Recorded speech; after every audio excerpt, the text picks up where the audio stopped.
시작하겠습니다. 반갑습니다. 고2 봄2 수업 시작하겠습니다. 박수 같은 거는 생략하기로 한다. 우리는 뭐 그런 시대는 아니니까.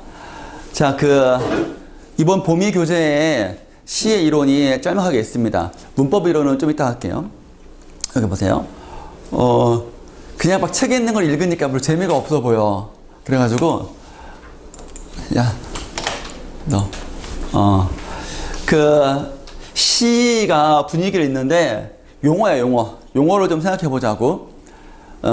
동훈아, 슬퍼하거나 가슴 아파하는 분위기를 뭐라고 하는지, 이건 퀴즈야, 퀴즈. 용어야, 용어. 애상적이라고 해. 됐지? 다음에, 고향이나 시골의 느낌이 나는 분위기는 두 개인데, 살짝 생각해봐. 이게, 억지로 하려고 노력하지 말고, 그냥, 뭐였지? 정도만 생각해도 잘 기억난다. 용어 싸움이니까, 향토적, 토속적이라고 해. 다음에 세 번째, 소박하고 평화로운 농촌에서 느껴지는 분위기. 소박하고 평화로운 농촌에 느껴지는 분위기. 선생님, 이거 아닌가요? 비슷해? 목가적이다. 목가가 또 뭔가요? 목가의 목이 목동할 때 그 목이야. 그러니까 목동이 노래 부르는 거니까 목동이 하는 일이 뭐야? 양치고 소치고 해가지고 어디 쳐? 마을에서 치나? 아니지. 저기 산 깊은 골짜기 치니까 심심하잖아. 심심하니까 이런저런 노래 부르는 거지. 그래요. 네 번째, 비현실적인 세상을 떠올리게 하는 분위기. 비현실적이다. 고전소설의 전기성일 수도 있고, 환상적이다. 환상적 분위기를 자아내는 시가 있다. 근데 이런 시 같은 경우는 우리 현대시에서는 잘 없어요. 별로 없어요. 왜냐면 우리 문학은, 동훈아, 일어나거라. 이름 들어갔어, 니네 이름. 자, 환상적은 별로 없다. 왜냐면 우리 현대 문학은 대부분 사실주의, 리얼리즘을 기반으로 한 문학이 많기 때문에 현실 비판적이거나 그런 것들이 많이 있다. 그래서 우리가 샤갈의 마을에 내리는 눈이 예시로 있었습니다. 공경심이 들거나 엄숙한 느낌이 나는 분위기. 우리 예전에 경외감 배웠던 거 기억나니? 저번 주에 경외감, 존경하지만 두려워한다. 여기서는 경건한 분위기, 이런 것들. 보통 이제 경건하다는 거는 자연에 대하거나, 자연을 대할 때나, 아니면 절대자를 대할 때 경건한 분위기가 느껴지지. 용납하옵소서. 뭐 이런 식으로. 그 다음에 소설 보자. 책은 나중에 봐. 복습으로 봐. 예문 이런 것들은. 소설에서 지난주에 뭐 했냐면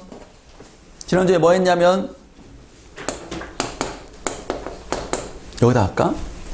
여기다 써야 되겠다.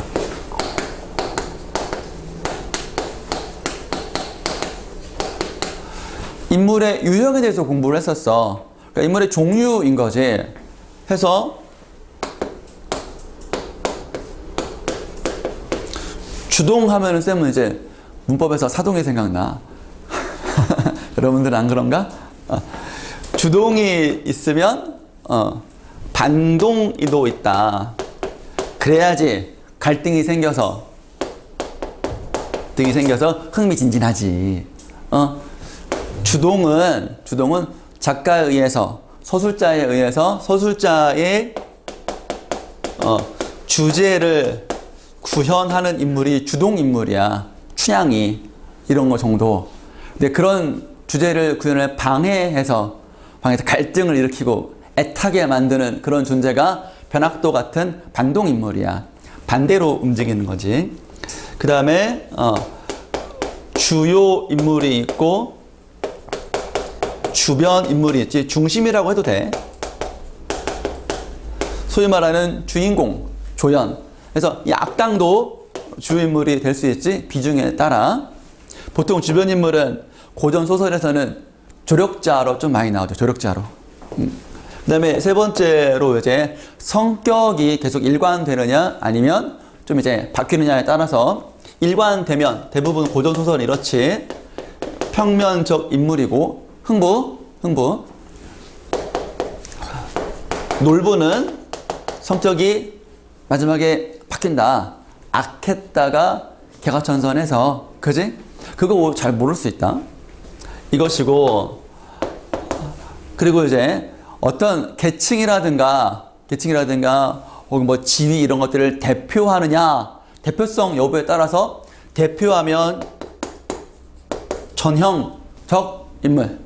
그러니까 효녀의 대표하면은 심청이, 연려의 대표는 춘향이, 이렇게 되는 거지. 그렇지 않고 전형적 인물이 아니면 다 개성적 인물이다. 개성적 인물의 정체가 조금 이제 모호한데, 어떤 개개인의 어느 하나의 특성으로 정해져 있지 않고 개개인의 독특한 성격을 드러내는 건데, 현대소설의 인물은 대부분 다 이렇다. 착하기도 하고 나쁘기도 하고 남 앞에서 잘하기도 하고 제 가족한테 못하기도 하고, 이런 것들 종잡을 수 없는 그런 캐릭터가 개성적 인물이지. 대부분 다 개성적 인물이 아닌, 고전소설에만 특히 영웅의 전형적 인물 있잖아. 충렬이, 유충렬이하고 뭐 조웅이, 걔네들이 이제 영웅의 전형성이 있는 인물들인 거지. 그런 것들이지 대부분 다 개성이라고 보면 돼. 자, 인물의 성격을 제시하는데 좀 작니? 15포인트라 좀 작구나. 보통 이제 기본 세팅이 18포인트인데 이제 다음 주는 18포인트로 이걸로 해야 되겠어. 동원아, 요게 보이니? 요것도 안 보이니? 저런. 인물의 성격을 제시하는 방법이야. 첫 번째가 직접 제시하는 건데, 직접이면 누가 제시하는 거냐면, 포인트 하나 살라고 이제 서술자가 인물에 대해서 직접 설명하는 거야. 그러니까 예를 따로 들지는 않을게. 늘 들었던 예니까. 그는 착하다. 서술자가 그는 착하다. 그는 참 악독한 면이 있다. 뭐 이런 것들 있을 때 직접 제시하는 거지. 그럼 직접이 있으면 간접도 있겠네? 간접도 있겠네? 근데 이거는 개념상 직접, 간접이 서로 이제 차이가 있지만 소설에서는 섞여 있어.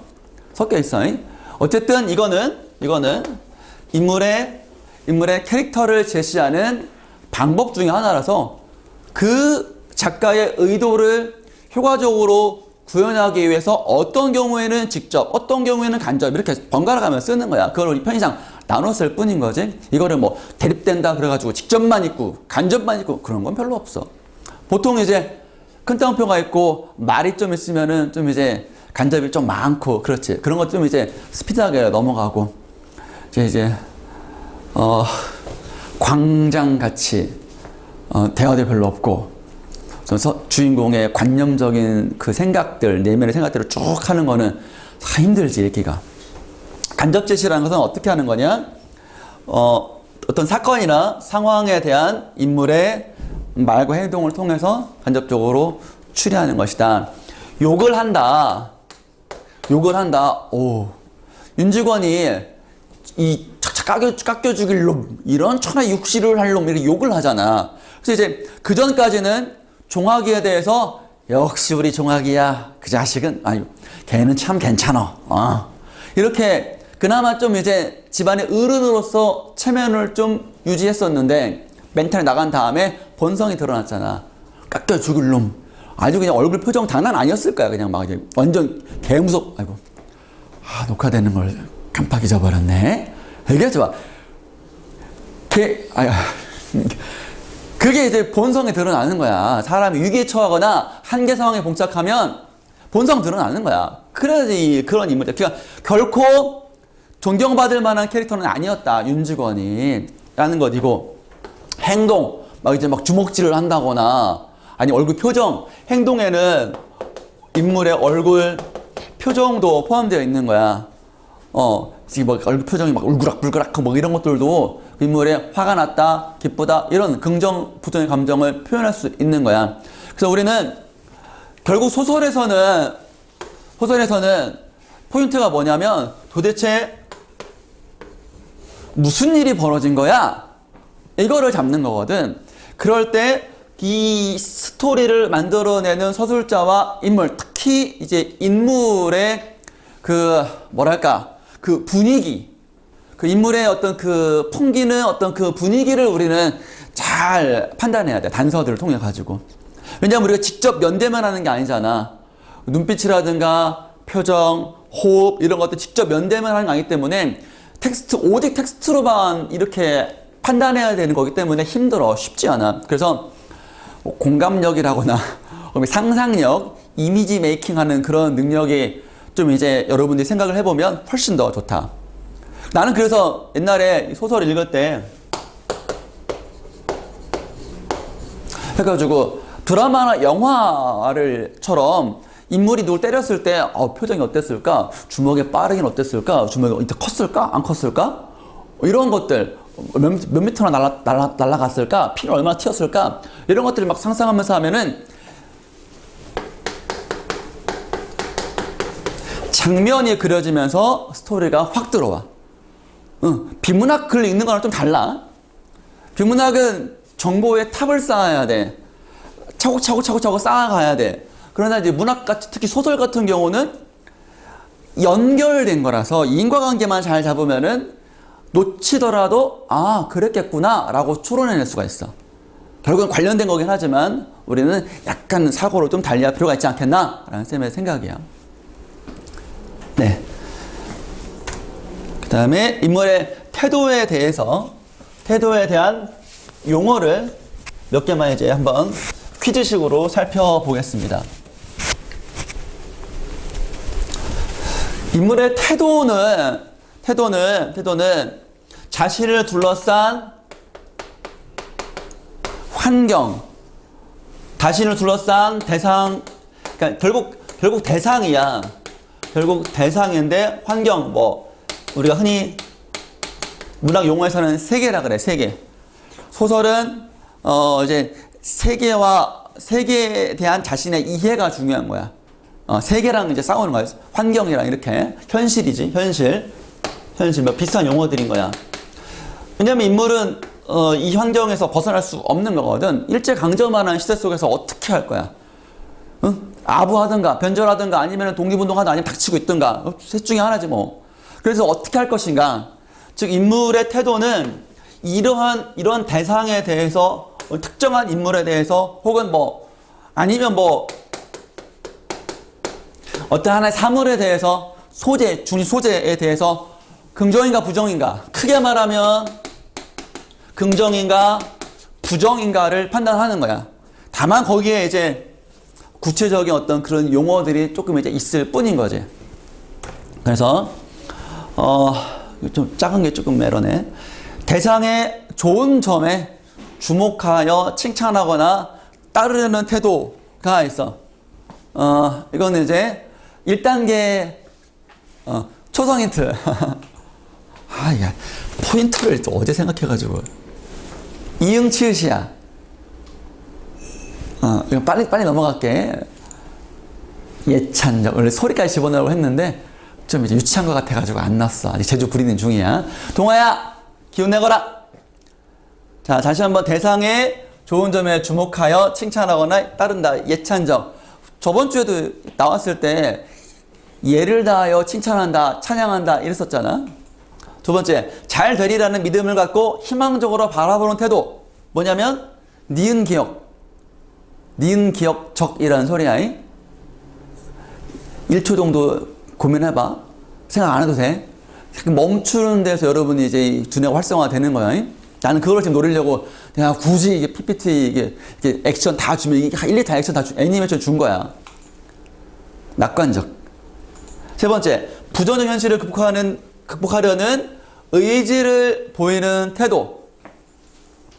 여기 힌트가 있네, 그치? 의지적이겠구나. 네 번째, 인물이 처한 상황을 좀 절망적으로 바라본다. 대부분의 문학에서는 절망적으로 보는 게 좀 많아. 현실이 우리나라의 근현대사, 일제강점부터 조선 후기부터 현실이 그렇게 녹록하지가 않아. 문학과 시대할 때 쌤이 잘 만들 테니까 보라고. 녹록하지가 않아. 현실이 굉장히 부정적이고 절망적이야. 그래서 우리가 비읍 기억은 비관적 되겠습니다. 다섯 번째, 어떤 일에 의심을 품고 부정한다. 요거 잘 모를 수 있어. 이게 이제 의심을 품는다, 부정적으로 본다, 좀 이제 안 좋게 바라보는 거거든. 잘 안 될 거야 라는 것. 그래서 히읗 이응은 회의적이다. 이 회의가 컨퍼런스 그 회의가 아니야. 품을 회, 의심할 의자야. 의심의 마음을 품는 거야. 그가 올까? 난 좀 회의적인데? 안 온다는 거야. 안 올 확률이 99.9%라는 거야. 이 용어 좀 많이 애들 많이 헷갈려해. 많이 잘 몰라. 문제 보면은.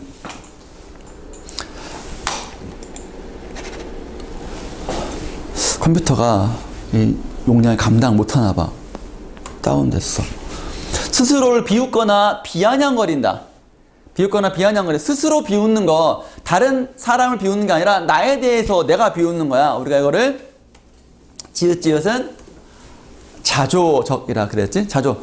그럼 이제 자조적 하면은 소설에서 말고 이제 딱 시에서는 김수영 시인의 어느 날 고궁을 나오면서라는 게 참 떠오르지. 그 다음에 부정적 현실에 대해 옳지 않다고 보거나 거부하는 태도. 피읍 비판적일 것 같지? 여덟 번째, 희망을 버리고 단념해. 끝. 이런 거. 우리 그 고전 시가 청산별곡에서 맨 마지막에 조롱곳 누룩이 매와 잡사원이 아니 먹고 이할꼬. 그 비슷한 내용이야. 안 먹고 어쩌겠느냐. 세상을 바다로 가는데, 이상향을 찾아가는데 안 될 것 같아. 에라 먹었다 술이나 먹자. 이런 게 바로 우리가 치읓이어는 체념적 태도가 되겠습니다. 네. 그 다음에 말과 행동을 통해 웃음을 만들어내는 익살스러운 태도. 웃음을 만들어낸다. 좀 익살스럽다. 우리 배웠던 거. 히읗. 웃음으로 눈물 닦기. 한칠 흥삼 해서 해학적 되겠습니다. 그러면 해학 나오면 이제 그게 또 따라 나오는 게 있죠. 피읍, 지읒으로 시작하는 거. 대상이 가진 비판적인 요소, 부정적인 요소를 빗대어 비웃는 거. 그러니까 웃음의 코드가 달라. 이때의 웃음은 연민이 깔려있는 웃음이야. 이때의 웃음은 공격적인 웃음이라고 할 수 있겠죠. 그거를 풍자적이라고 합니다.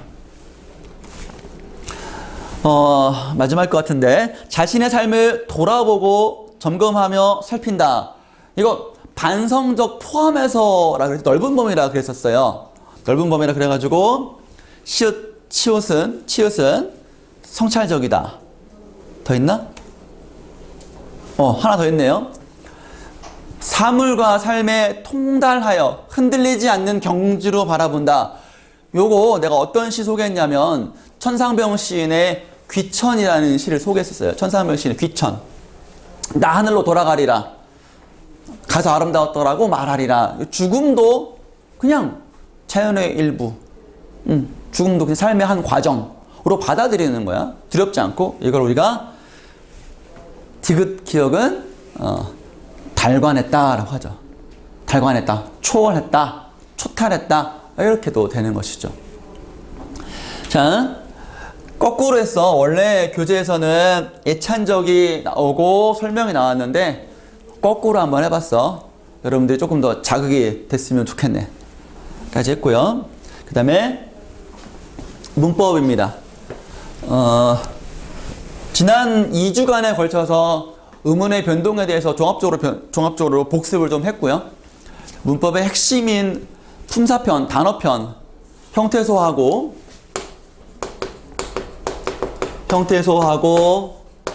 단어의 형성하고 품사가 여기에 있다. 다음 주도 한 번 더 종합할 것 같은데, 이런 식의 구성은 좋기는 한데 너무 덩치가 너무 크다.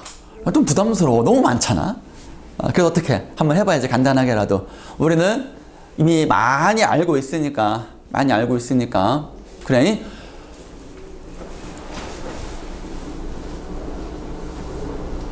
그 상현아, 창문 조금만 열어줄래?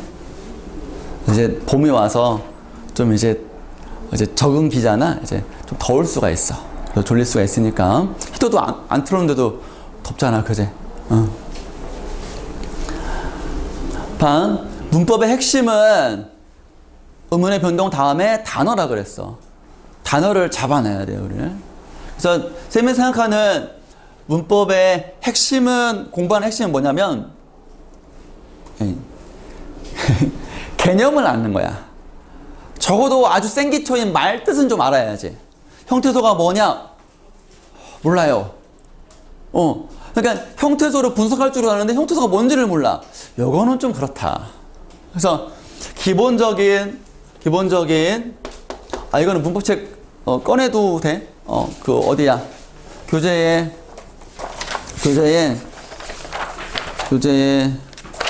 저기 거기다가 17쪽에다가 좀 필기해도 괜찮아요. 교재 17쪽 공2 교재에 17쪽을 보면 빈칸이 있죠? 거기다가 여기다 하는 거를 간단하게 한번 해봅시다. 내가 생각하는 문법 공부의 핵심은 개념에 해당하는 말뜻을 아는 것이다. 즉 암기하는 것이다. 얘는 이제 우리가 암기사항입니다. 말뜻을 알아야 흔들리지 않을 수 있습니다. 그 다음에 하나만이 아니라 이것이 연결되어 있어요. 개념과 개념이 연결되어 있다. 같이 세트로 같이 뭉뚱그려서 알아야지 따로따로 하면은 이런 여러 개념들이 복합되어 있는 문제에서 버벅거릴 수 있다. 항상 고난도 문제가 여러분도 어차피 만날 거니까 3학년 되면 만날 거니까 지금부터 공부할 때 조금만 더 신경을 써서 하나만이 아니라 전체로도 확장시켜보는 그런 사고의 확장, 안목을 좀 기를 필요가 있다 해서 연결이라는 키워드를 잡습니다. 그런 다음에 이론을 아무리 알아도 문법 문제는 이론 테스트가 아니야. 이론 얼마나 썼냐 그 테스트가 아니야. 안 걸 바탕으로 낯선 그 문법 사례에 대해서 품사가 이게 명사인데 명사 맞아? 이 단어가 책상이 명사 맞아? 이런 것들 그걸 판단해내는 거죠. 사례에 적용해야 되는데 이 사례는 크게 나는 두 가지가 있다고 본다. 이 사례에는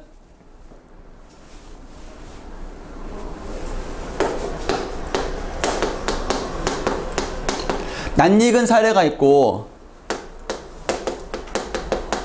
낯선 사례가 있다. 네. 낯익은 사례는 우리가 이론 공부하면서 하나하나 아는 거예요. 명사 하면은 책상. 그러면 명사가 책상만 있는 것은 아니지. 그렇죠. 그렇지만 책상과 비슷한 특성을 보이는 것은 다 명사구나 라고 판단해서 의자도 그런 명사겠네.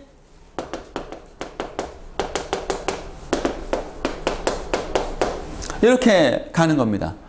요것도 좀 이제 적용하는 것도 이제 크게 이제 어려움이 있을 수 있습니다.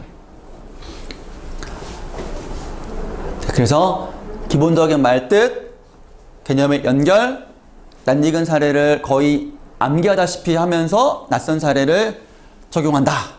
그러니까 문법의 길이요. 이 길밖에 없습니다. 완벽하게 알려면. 필기 좀 했습니까? 했습니까?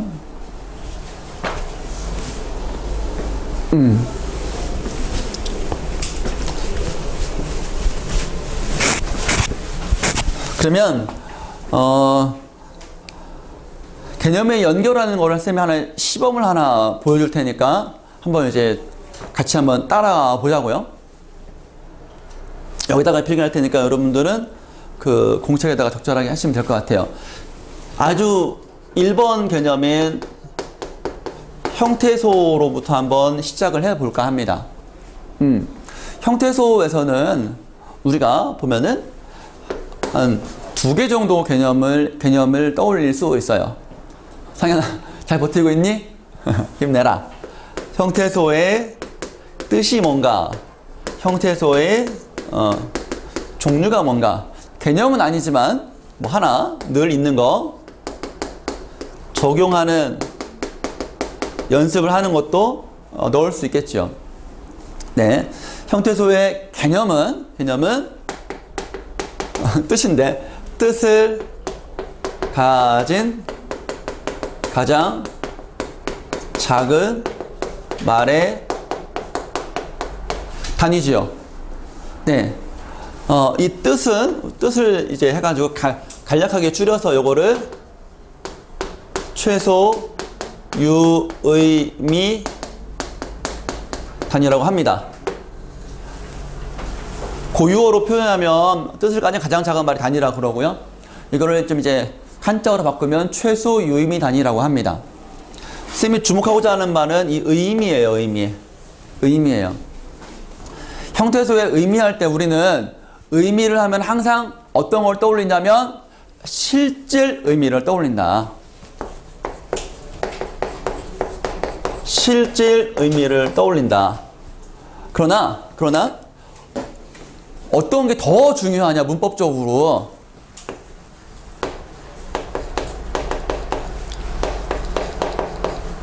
형식 의미를 이해하는 것이 더 중요하다. 의미에서는 이거예요. 그러면 형태소의 개념에서 의미를 잡아가지고 하는데 결국에는 종류도 같이 건드려져 있는 것이죠. 여기서는 형태 종류는 자립성의 유무에 따라서 자립하면 자립형태소, 그렇지 못하면 의존 형태소, 그리고 실질 의미가 있으면 실질 형태소, 그렇지 않고 문법적 의미만 있으면 형식 형태소가 있지요. 이 네 개 중에서 뭐가 중요하냐, 선생님 어떤 게 제일 중요할까요? 하면은 가장 많이 언급되는 것이 이것이죠. 의문의 변동에서도 끝소리 규칙에서도 그렇죠? 실질일 때에는 끝소리 규칙 바뀌어가지고 연음하잖아. 형식일 때는 모음으로 시작한 형식일 때는 바로 올라가고 그런 것들이 많이 건드려지는 거죠. 그런 것이 연결입니다. 의문의 변동하고 형태소하고 연결한 거예요, 지금. 네? 보통 이제 형태소는 단어의 주요 개념이니까 단어편인 뭐 단어 형성이랑 품사로 쭉 이어지죠. 상현아, 품사로 이어지면 또 이제 문장 성분과 문장의 짜임까지 이어질 수 있는 것이죠. 자, 다 아는 거나 간단하게 보겠습니다. 형식 의미에서는 또 우리가 뭐가 있냐면 조사, 어미, 접사 이렇게 볼 수 있죠. 조사, 어미, 접사. 한 번 말한 게 아니라 여러 번 말했는데 품사를 문법을 좀 잘한다 하면 조사, 어미, 접사를 정확히 알면 웬만큼 한다 소리 들어요. 거의 전부를 할 수 있죠. 이 세 개가. 그러면 간단하게 이제 키워드만 잡으면 조사 1번은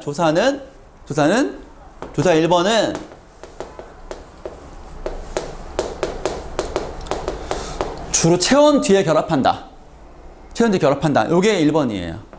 물론 1번에 예외적으로 보조사 같은 경우는 다른 데 막 붙기도 합니다. 그러면 이제 곁다리 지식인 거예요. 핵심 개념은 아니야. 2번은 격조사, 보조사, 접속조사 이것이죠.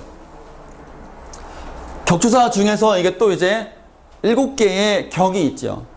뭐 주격, 관형격, 목적격, 복격, 혹격, 서술격, 또 뭐 있나 부사격, 관형격 7개 다 말한 것 같아. 이거 분석하면 돼. 모은 이가가 주격도 있고 복격도 있다. 구분해라. 어떻게 구분하냐? 주어 자리에 있고 보어 자리에 있다. 보어는 어떻게 아냐? 그럼 지금 말하는 거에서 벌써 여기서는 문장 성분까지 벌써 잡아 먹은 거야. 주격은 주어의 자격이라고, 목적이 목적어의 자격이라고, 그지? 네. 기본. 그 다음에 이제 어미는 이 세 개 중에 조사, 어미, 접사 중에 가장 중요한 게 뭐냐라고 하나 꼽는다면 쌤은 어미라고 말합니다. 어미는 연결성이 엄청나요. 어마무시합니다. 연결이 엄청 많이 연결되죠. 그래서 어미의 1번은 용언은 어간과 어미로 이루어져 있다. 용언의 종류가 아니라 용언의 종류는 동사, 형용사, 또 본용언, 보조용언, 뭐 자동사, 무슨 뭐 타동사 이렇게 이런 것들이 있죠. 그런 것들은 이론책에 있는 것이고 큰 줄기는 이렇습니다. 어간과 어미다. 그럼 어간은 뭐고 어미는 뭐냐? 여기 적지는 않을게. 말로 할게. 용언이 활용할 때 변하지 않는 게 어간, 실질 의미에 어근이 될 수 있고, 어미는 용언이 활용할 때 변하지 않는 부분, 물론 불규칙 활용은 변하기도 해. 어간이 변하기도 해. 그건 이제 활용에 대한 것이고. 그러면 어미가 하는 일은 뭐냐?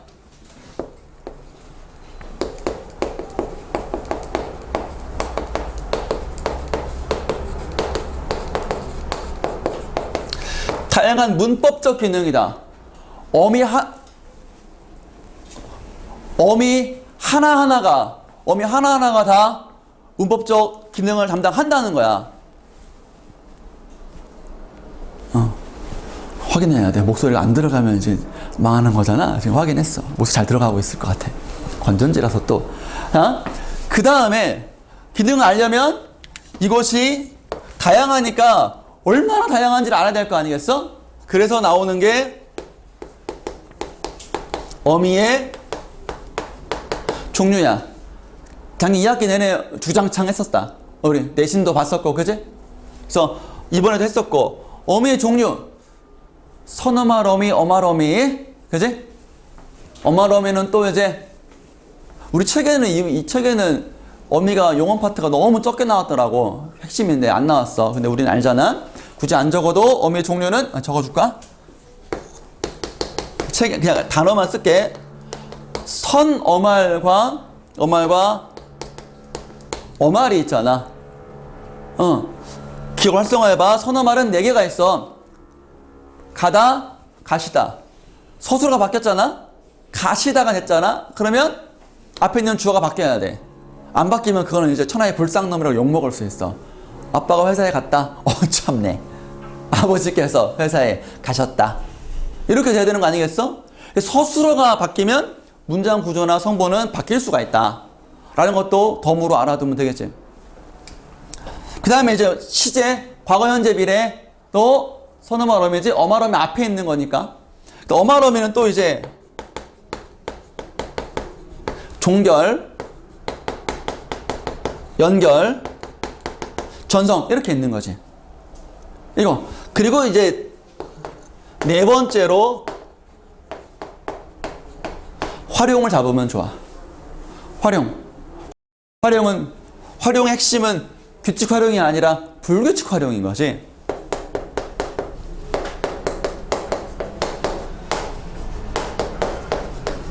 불규칙 활용이지.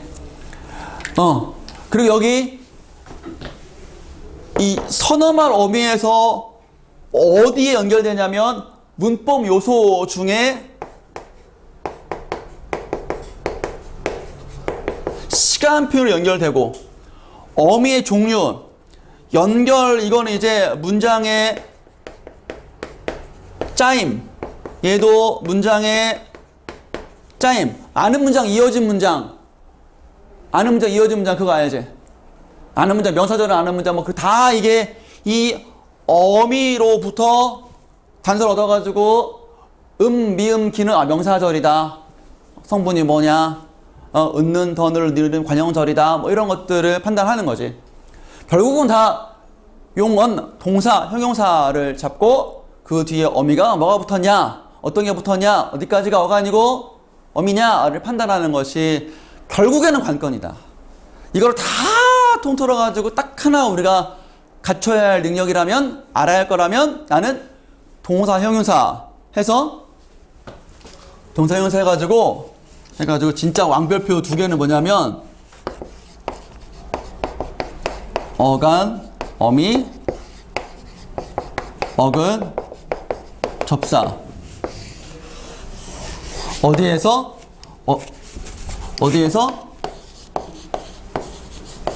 하나의 용언, 동사, 형용사라는 단어에서 어간, 어미, 어근, 접사를 뽑아낼 수 있으면 나는 끝이라고 본다.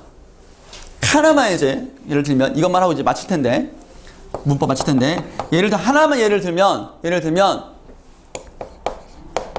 먹다가 있고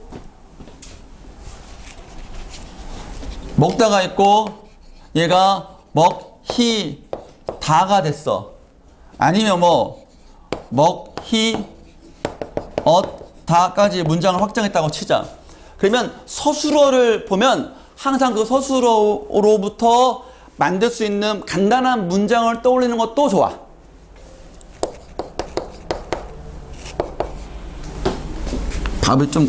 그래, 밥이라고 하자.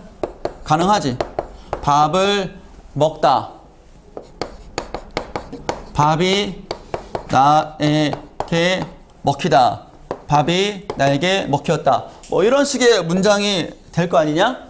그지? 그러면 이 서술어가 얘 때문에 문장 구조가 이렇게 바뀐 거예요. 우리가 이거 능동, 피동해서 했던 거지. 그래가지고 이게 어근이다. 쌤과 약속은 어근은 동그라미였어. 어근이다. 어근이 하나인 단일어다. 단어 형성이 연결되는 거예요. 단일어다. 그리고 용언이니까 어간, 어미가 있다. 어간, 어미가 있다. 여기까지 안 변하고 여기까지 변한다. 먹고, 먹으니 이렇게. 먹히다는 요게 실지름이 어근이고 희가 피동의 접사. 피동이니까 이렇게 바뀌었지. 이렇게. 바뀔 수밖에 없지. 그래서 접사는 세모다. 그러면 어디까지가 어간이냐에 대한 고민이 생기는 거예요.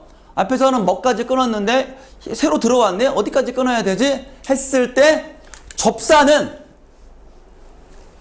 여기서 접사의 개념이 들어가는 거예요.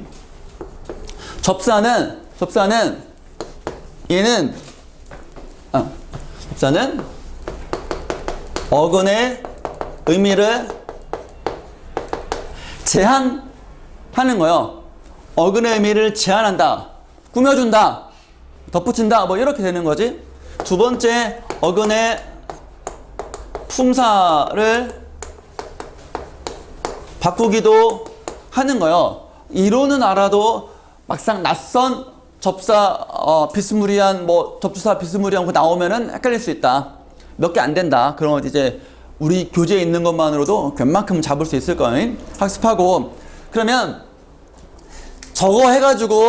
이거 해가지고 잊지 말할 게 뭐냐면 접사가 붙으면 의미 제한이라는 거에서 그냥 이론으로 치면 의미 제한만 아는데 좀만 한 걸음만 더 나가면 의미 제한이라는 거는 새로운 의미가 덧붙은 거라서 이거는 새로운 단어가 형성된 거야. 즉 접사는 어근 접사라서 파생어 나오는 거라서 파생어의 그 위치는 단어 형성 파트거든. 새로운 단어를 만들 때 접사를 써먹는다 이거야.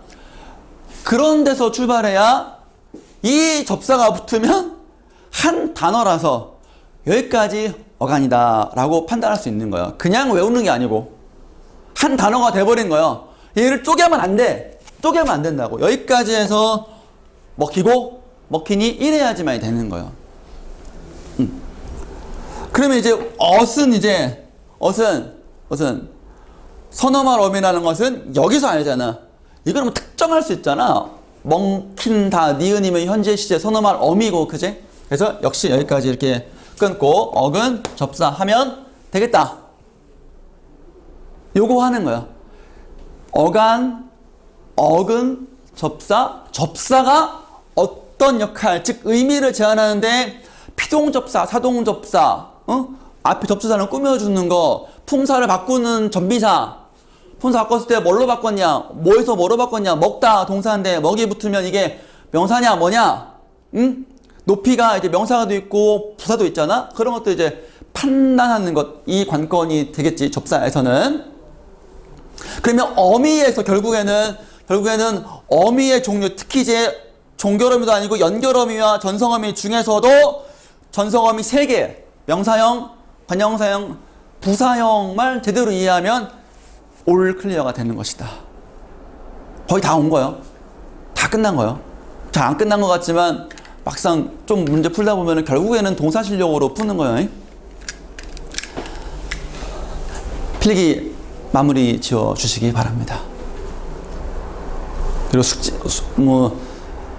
숙제는 역시 문제 풀어오는 것입니다. 문제 풀어올 때 이 이론을 바탕으로 이론 참고하고 해보고 도전해보고 안 되면 어떻게 해요? 해설 참고해서 흔적을 남기고 별표 치고 참고해서 아 이런 단어가 명사구나 나 몰랐네 이런 것들 생각해보면 좋겠고요. 진짜 마지막으로 이제 문법에서 하나만 더 체크할 게 뭐냐면 결국 이게 많이 이제 기본적으로 건드려지는 것이 품사가 뭐냐? 잘 보이려나 모르겠네. 품사가 뭐냐라는 품사의 판별하는 능력으로도 귀결되는 거예요. 품사가 뭐냐라는 것입니다. 그럴 때 1번 공식이 뭐요? 동원쌤의 1번 공식이 뭡니까? 관형어가 체언을 꾸미고 뒤에 조사가 결합합니다. 부사어는 용언을 수식합니다. 굉장히 많은 것들이 압축되어 있어요. 이 안에는 굉장히 많은 것이 압축되어 있어요. 이걸 다 풀어내면은 이거 한칠판으로도 모자라. 이거 설명할 때는 다 가면 쭉 펼쳐나갈 수 있는 거지.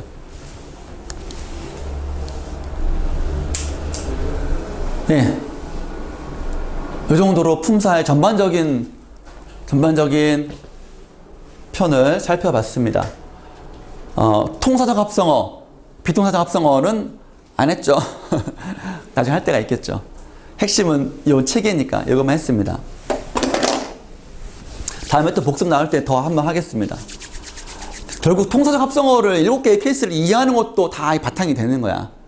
품사 실력으로 7개 케이스를 이해하고 암기하고 이 단어를 봤을 때 낯설다가 어딨어? 낯설다가 낯이 설다. 주어 서술어 체언 용언.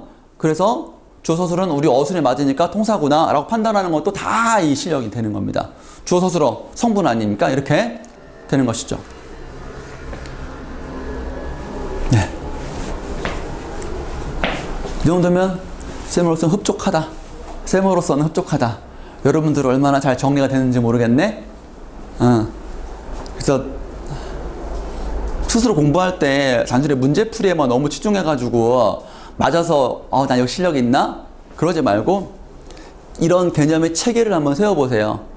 내가 여담인데 임용고사 공부할 때 문법이 어려워. 임용고사는 문법이.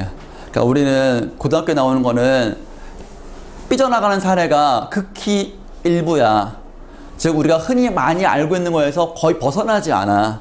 근데 이제 그 대학에서 배우는 문법은 예외적인 사례가 너무너무 많아. 이런 것도 있어? 싶을 정도로. 건드리지도 못할 때 품사 분석하는 건드리지 못하는 그런 것도 되게 많거든. 그래서 어떻게 했냐면 전에 내려오는 하나의 비법이 뭐냐면 개념을 연결해서 네가 책을 써봐 라 그랬어. 우리 선배들이 그랬어. 개념을 그냥 하나하나만 떠올리지 말고 전체 그림을 네가 그냥 아무것도 없는 상태에서 책 쓰듯이 한번 머릿속에 있는 거 끄집어내봐 를 훈련을 시켰어. 대학에서 선배들이 막 시켰어. 이거 해야 된다고. 안 하면 너 뭐 공부 못한다고 해가지고 쌤 그래가지고 뭐 제 전공책 나중에 보여주면 알지만 엄청 빡빡하게 막 하고 그랬어. 그게 끝이 아니야. 읽고가 아니라 나름대로 이렇게 A4 용지 주고 나름대로 이렇게 구조하고 하니까 쌤이 책 안 보고도 아무런 설명 없이 그냥 이렇게 설명할 수 있는 거야. 그러니까 문법은 탄탄해지지. 거의 흔들림이 없지. 여러분들도 충분하게 앞으로 문법 내신은 2학기야. 몇 개월의 시간이 있어. 그지? 여름방학 짧아지면 뭐 빨리 올 수도 있긴 하겠지만 늦게 올라나? 어쨌든 아직 그때까지 3개월 이상의 시간이 있어서 그때까지 그냥 일주일에 한 번이라도 그냥 쌤이 했던 것처럼 A4 용지 꺼내놓고 개념을 한번 따라가 볼까? 그렇게 찾아가면서 개념의 빈틈을 채우고 확장시키고 하다 보면은 문법은 진짜 잘 들어와. 내가 한번 이렇게 해봐야 돼. 그래야지만이 딱 튀어나왔을 때 어간이 뭐야? 이거 하면 안 되는 거야. 어간이요? 영원히 활용할 때 안 변하는 거요. 뭐가 있어? 먹다의 먹이요. 그래, 그 정도면 됐다. 어간이 변하기도 하나? 네. 오동경을 변해. 안 변하는 거 아니요? 불규칙 활용해서는 변하죠. 몇 개나 있는데? 5개요. 모, 시옷, 디귿, 비읍, 르, 우요. 그 정도면 됐다. 놓친 게 있는데, 히읗은 다 바뀌는데, 그것도 어감 바뀌는 거 아니요? 까지 설명을 할 수 있으면은, 고등학교에서는 내 인정한다. 그 정도만 여러분이 안 보고도 말할 수 있다면, 자신감 있게 탁 튀어나올 수 있다면, 그게 나는 여러분이 할 수 있다. 해낼 수 있고, 그러면 3학년 때까지 문법은 공부 안 해도 돼. 2학년 때 끝나는 거야. 그것도 몇 개월 내로. 그럼 2학기 내신은 다 문법이거든, 니네. 광교고도 다, 작년 기준으로 하면 다 문법이었어. 중간, 기말 다. 물론 문학작품 몇 개 들어오긴 하더라. 그건 이제 두세 문제고. 상용고는 문법이 늘 들어가. 중간, 기말 다 들어가. 1학기 때부터. 그러니까 그때 또 공부할 거야? 그때 지겹게 또 문제 풀 거야? 아니야. 그때는 기본 한 거에서 스타일에 맞게끔 삐져나가는 걸로 다 가지고 더 심화할 수 있는 거지. 그래요. 필기한 거 한번 살펴보세요. 쌤이 지우는 동안 한번 지금 직후 1분 복습을 지금 하세요. 필기한 거. 혹시 지금 이 쌤의 이 시간 가는 줄 모르고 했던 이 강의가 또 듣고 싶다 하면은 유튜브에 쌤이 재생 목록에 2020 광교 출용 고전문학원 수업 영상 해가지고 오늘자 날짜 해가지고 올려놓을 테니까 한 번 더 복습해라. 복습해라. 이래가지고 좋구만.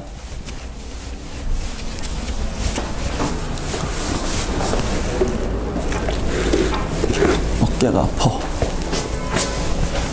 필기한 거 보고 있으셔. 나 보지 말고. 잘 지우나 못 지우나 하지 말고.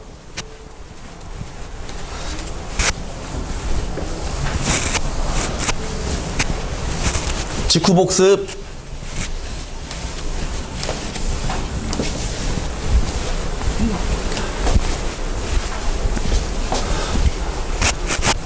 다시 말하지만 문법에서 틀렸다는 실수는 없는 거예요. 문법에서 실수는 없는 거예요. 모르는 거예요. 꼼꼼하게 공부 안 한 거예요. 실수라고 그냥 넘어가면 안 돼. 아, 내가 빵꾸 났구나. 제대로 공부 안 했구나. 라고 하고 더 긴장해야 할 필요가 있지 않겠는가. 2학년 때 문법만 잡아도 큰 일을 한 거다잉. 자, 그 다음에 뭐가 있나요? 비문학 독서에서 독서를 그동안 많이 못했는데 그냥 한번 글이나 한번 읽어봐야지. 웬만큼 다 되니까 74쪽 펴보세요. 74쪽.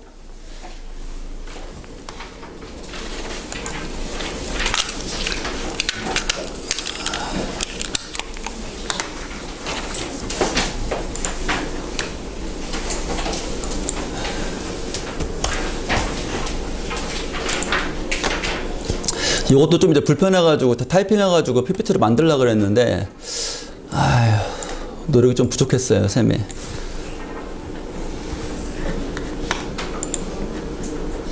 자꾸 이게 청민아 자꾸 이제 넘어간다. 계속 얘기 해줘야 되겠구나.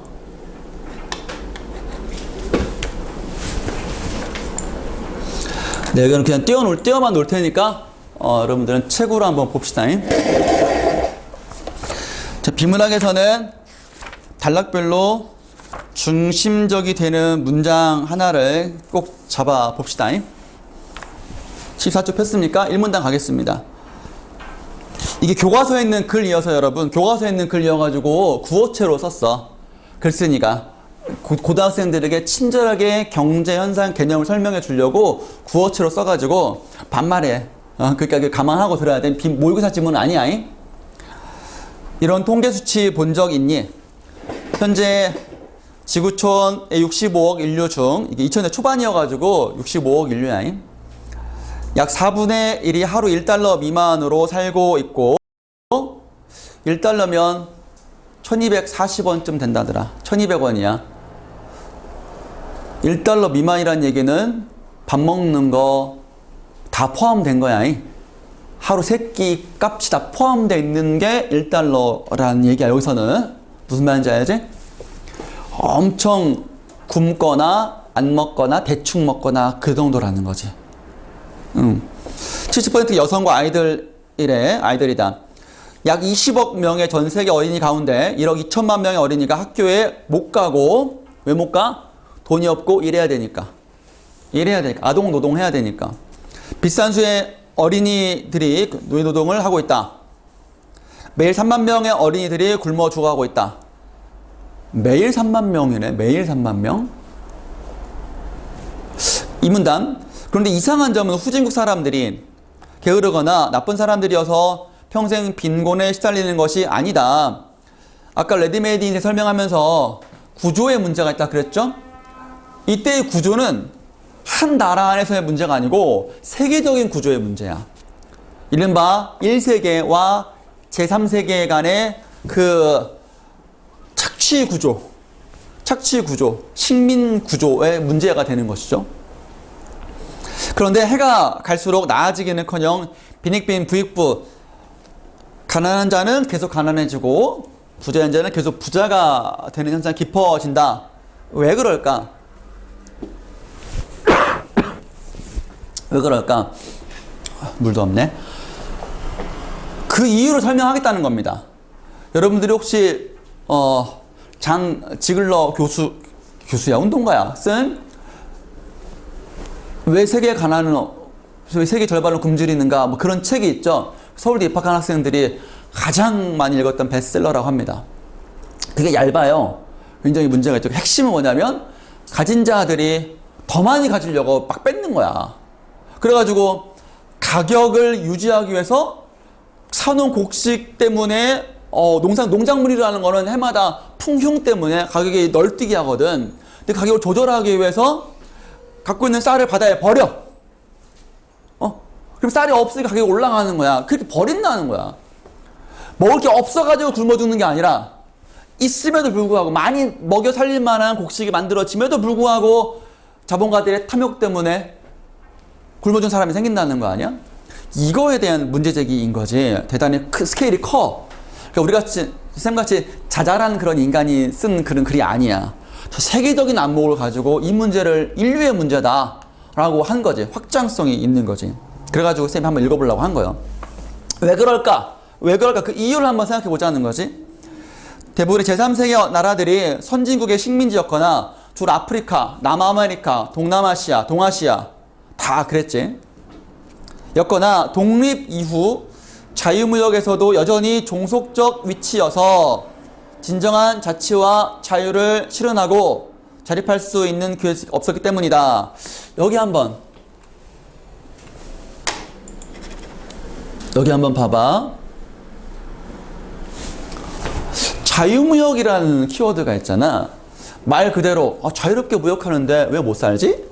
라고 생각을 할 수 있잖아. 근데 이때의 자유는 정말로 서로 간에 대등한 상태에서의 자유로운 관계가 아니고 선진국이 후진국을 마음대로 할 수 있는 그런 의미의 자유야. 체급이 달라. 체급이 다른데 하나는 중무장한 헤비급 쇠뭉치가 있고 하나는 삐쩍 마른 애가 동일한 링에 올라와가지고 서로 마음대로 때릴 수 있어. 그게 자유야. 하면 그게 말이 되냐고. 그런 식의 자유다. 그동안의 무역이. 지금은 신자유주의라 그래가지고 더 세졌다. 어마무시하다. 우리나라가 그래가지고 IMF에서 나라 망할 뻔했잖아. 그런 것 때문에. 그런 얘기예요. 그때 이후로 더 심해졌지. 그때 이후로 비정규직 돼가지고 사회가 많이 계층화, 양극화가 심해졌던 거지요. 그런 얘기를 지금 이거를 좀 이제 예민한 친구들은 자유무역인데 왜 이거 안 되지? 했을 때 쌤이 그런 배경을 조금 이제 설명해 줬습니다. 계속 이어서 또 그런 구조 속에 이루어진 경제 발전조차 내실 없이 외형만 커졌다. 아까 말했죠. 내가 아까 말했던 거 가마우지 경제라 그래가지고 내가 먹어야 되는데 내가 열심히 일해가지고 물건을 팔면 만들어가지고 물건을 팔면 나한테 좀 떨어지는 게 많아야 되는데 다 뺏어가는 거야. 죽지 않을 정도만 좀 주니까 뭐 기술을 개발하려면 돈이 R&D에 여기 보고 있냐? 돈이 있어야 되는데 돈이 없어. 겨우겨우 이제 공장 유지하고 전기세 내고 물세 내고 하면 유지할 수가 없어. 그러니까 항상 얘네들이 야, 하라는 대로 해. 재료 가지고 이거 만들어. 똑바로 만들어내. 그러면 내가 돈 조금 줄게. 계속 그렇게밖에 할 수 없는 거야. 더 나아갈 수가 없는 거지. 그래서 적절하게 목을 탁 틀어주고, 시키는 대로만 해. 굶어죽지 않게 해줄게. 그러니 계속 이제 등치는 이따만 해줬지만 자립할 수 없는 거지. 걸을 수가 없는 그런 이상한 기형적인 거인이 된 거야. 내실은 없고 외형만 허였다는 게 그런 거야. 근데 그거를 탈피한 게 작년이야, 작년. 그런 것이. 작년에 불매 있잖아, 일본. 그거다. 대단한 시기를 여러분 지금 보내고 있는 것이다. 지금 코로나 때문에 좀 정신이 없긴 하지만 그것도 잘 해나가고 있다. 다 마스크 쓰고 있잖아? 쌤도 쓸게. 근데 영상에 마스크 쓰고 있으면 좀 이상할 것 같아가지고. 자, 이 문제도 여러분들이 이해할 필요가 있겠다. 그 결과 선진국은 1인당 GDP가 3, 4만 달러, 한국 2만 달러, 지금은 3만 달러가 넘었어요. 3만 1천 몇 달러예요. 1인당이니까 4인 가족이면은 4인 가족 전부 다 3, 4만 달러라는 거야. 근데 당장 우리 집만 해도 나 혼자만 3, 4만 달러지 우리 아내랑 우리 애기 2명은 아니거든? 계층화가 심해가지고 상위 1%가 우리나라 전체 부의 몇십 %를 차지하고 있다고 하잖아. 그런 걸 고정하면은 실질적인 중위 계층 이하의 소득은 안 된다는 거지. 이 정도 1인당 할 수 없다는 거지. 우리나라도 계층화가 가장 심한 나라 중에 하나잖아요. 양극화가. 그렇습니다. 그런데 제3세계 나라들은 아직도 100에서 200달러다.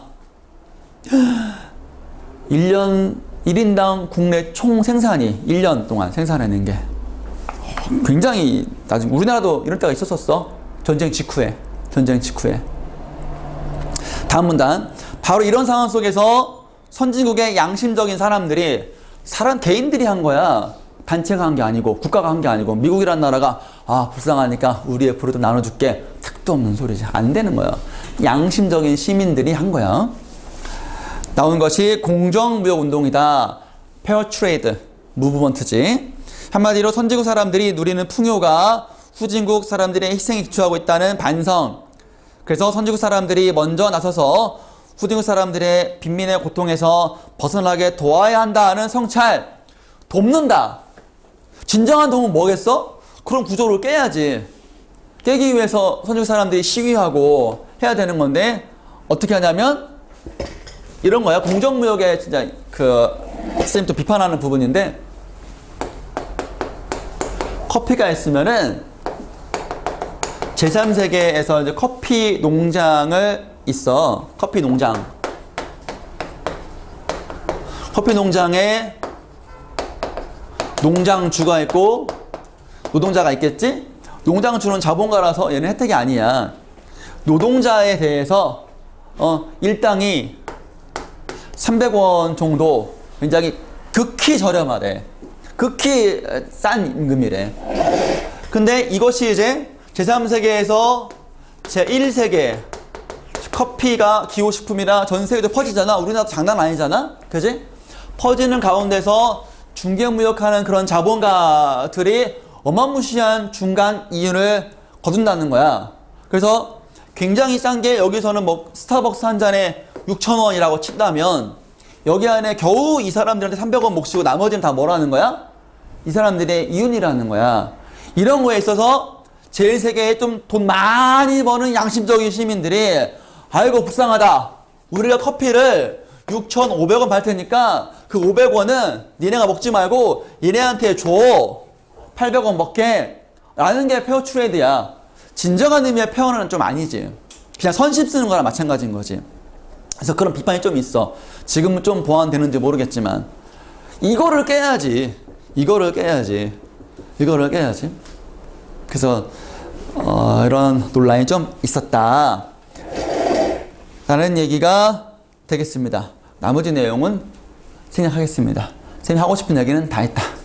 여러분들은 그런 나도 부족하지만 그런 큰 안목을 좀 가진 사람이 되고 그런 일을 해가지고 세상을 좀 바꾸는 인물이 되면 쌤으로서는 기억해 줄게. 제가 걔였어. 내 자식한테 그렇게 말하는 수 있는 날이 왔으면 좋겠다.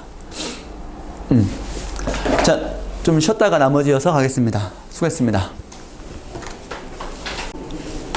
네, 현대시 보겠습니다. 현대시 18쪽 펴주세요.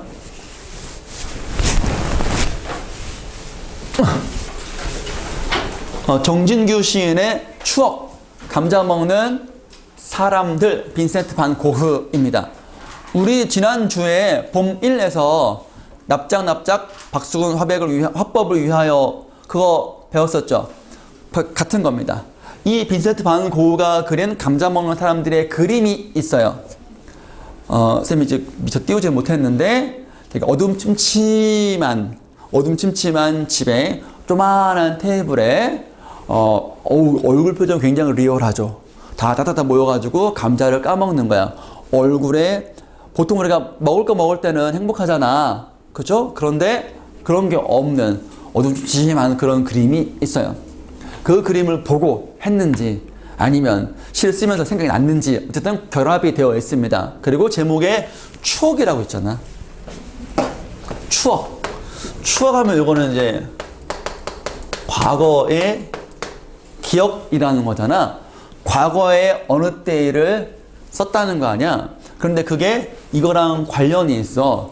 이 그림을 알았다면 그게 좀 그렇지 이제. 여러분들 이 그림에 대해 그림이 준 메시지를 모르잖아. 그지? 그럴 때는 알기 조금 어렵기는 해. 그래서 이제 다양한 작품들을 미리 많이 공부해 놓는 게 좋아.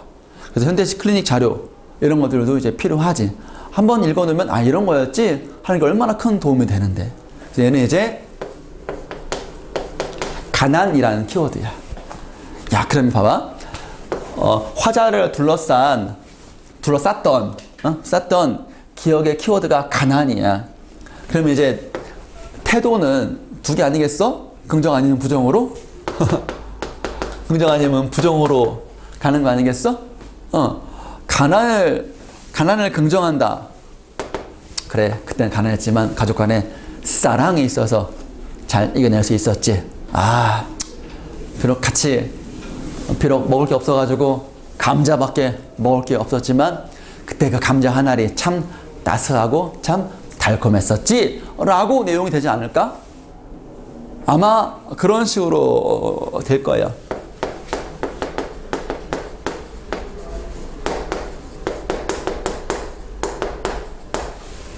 그래서 그때 가난이 있었기 때문에 그때 가난 속에서 가족 간의 사랑과 믿음과 지지가 있었기 때문에 오늘날 내가 이렇게 될 수 있었지. 뭐 이런 정도로 예상해 볼 수 있겠죠. 그러나 이런 시는 거의 없다. 우리 현대문학은 대부분 다 리얼리즘의 바탕으로 해가지고 이런 식의 희망적인 시는 별로 없다. 그것만 나왔는지 모르겠지만 그래요. 대부분 가난이 부정적인 현실이고 너무 힘들었어. 다시는 떠올리고 싶지 않아. 너무너무 힘들었어. 정도가 대부분입니다. 그럼 내용은 끝나는 거야. 가난 속에서 고통스러웠던 기억이다로 내용을 잡고 표현이 어떤 것인가를 보는 거예요. 시는 그렇게 많이 까다롭지는 않아요. 다만 얘기하고 싶은 쌤이 설명이 좀 필요한 부분이 있어서 쌤이 이렇게 하는 거예요.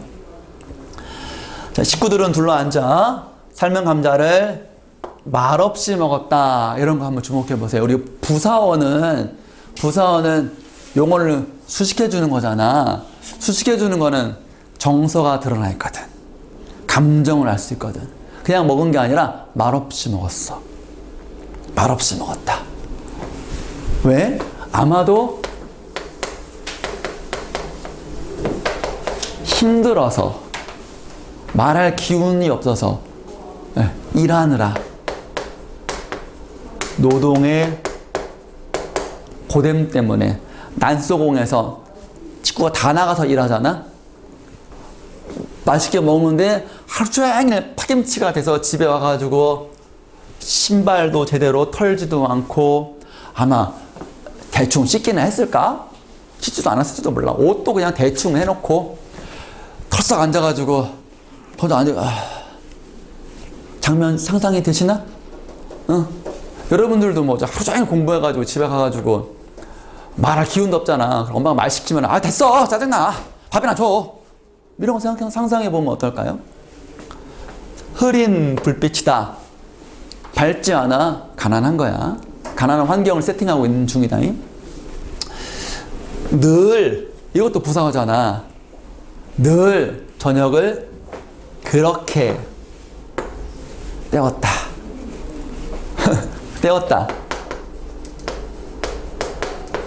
먹었다가 중립적인 단어라면 때웠다는 밥을 때우는 건 아니지. 밥을 먹는 거잖아. 때웠다는 건 뭐요? 대충 먹었다라는 거잖아. 대충. 이게 저녁 식사였다라는 거잖아. 우리가 보면 밥 먹었냐? 대충 때웠어요. 제대로 못 먹은 거거든. 편도 알지? 편의점 도시락. 쌤은 개인적으로 강사 생활 하다 보니까 이제 한참 이제 여러 학원 막 이제 출강하고 그럴 때는 일주일에 4개 학원을 막 출강하고 그랬거든. 그럼 주말에 가면은 보통 국어는 주말에 수요가 많으니까 한 학원 하나 오전 강의하고 오후에 이제 다른 학원 가는 거야. 그럼 이제 시간이 1시간이야. 그럼 1시간 동안에 김밥 한 줄을 사가지고 운전하면서 한숨 집어먹고 그렇게 가는 거야. 물도 못 먹어. 먹기가 좀 불편해. 그러니까 목이 맥히고 막 그러니까 쌤은 김밥을 좀 개인적으로 좀 별로 안 좋아해. 응? 그렇게 때우는 거야. 제대로 된 식사가 아니지. 그냥 운전하면서 이렇게 먹는 게 식사라고 할 수는 없잖아. 그래서 그렇게 난 그 때운다는 말의 의미를 조금 알아. 여러분들도 아마 그럴 거야. 뭐 삼각김밥으로 때우고 뭐 그런 거 있잖아. 그런 거에서 우리는 때우다에서 마음에 팍 박히는 거지. 아, 그랬구나. 아, 그랬구나. 응. 저녁 식탁이 누구의 손 하나가 잘못 놓여도 삐걱거렸다. 식탁이 부실해. 식탁이 부실해. 가난한 거요. 알았지? 딱 올리면 삐그덕거려. 부서질 것 같아. 가난한 거야.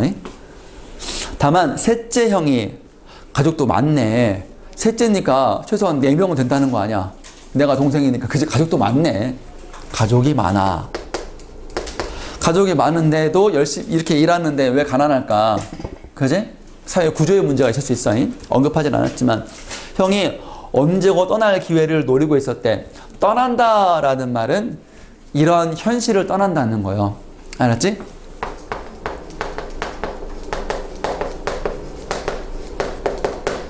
벗어나고 싶은 소망인 거지? 마치 그 난소공의 둘째 아들 반항기는 영호가 이제 막 하는 것처럼. 근데 노리고 있었는데 떠났다는 없지? 떠났다는 없어. 떠날 수가 아마 없었겠지. 아무 말도 하지 않았어. 고된 나날이었어.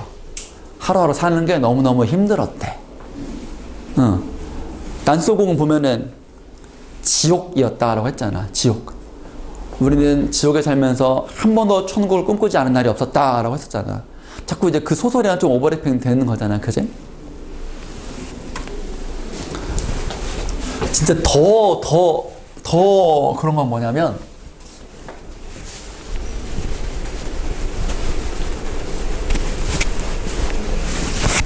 잠은 봐봐. 잠이 아니라 잠만은 편하게 잤다야. 많이 보조사, 음도 보조사야. 다른 거는 다른 일상은 이라고 던졌을 때 다른 거는 편하게 못 지냈다는 거예요. 먹는 거, 입는 거, 씻는 거 이런 것들이. 잠만은 편하게 잤어. 근데 그래가지고 이 잠이 그래 하루 오늘 보람찬 하루를 마쳤으니까 꿀잠을 자고 내일 또 열심히 일해야지. 그런 잠일까? 아니면 피곤에 쩔어서 지쳐서 기절하듯이 팍 자고 다음날 팍 일어나가지고 하는 것일까? 상상해 본다면 후자에 더 가깝지. 편하게 편하게 잔다는 게 그런 의미에서의 잠이야.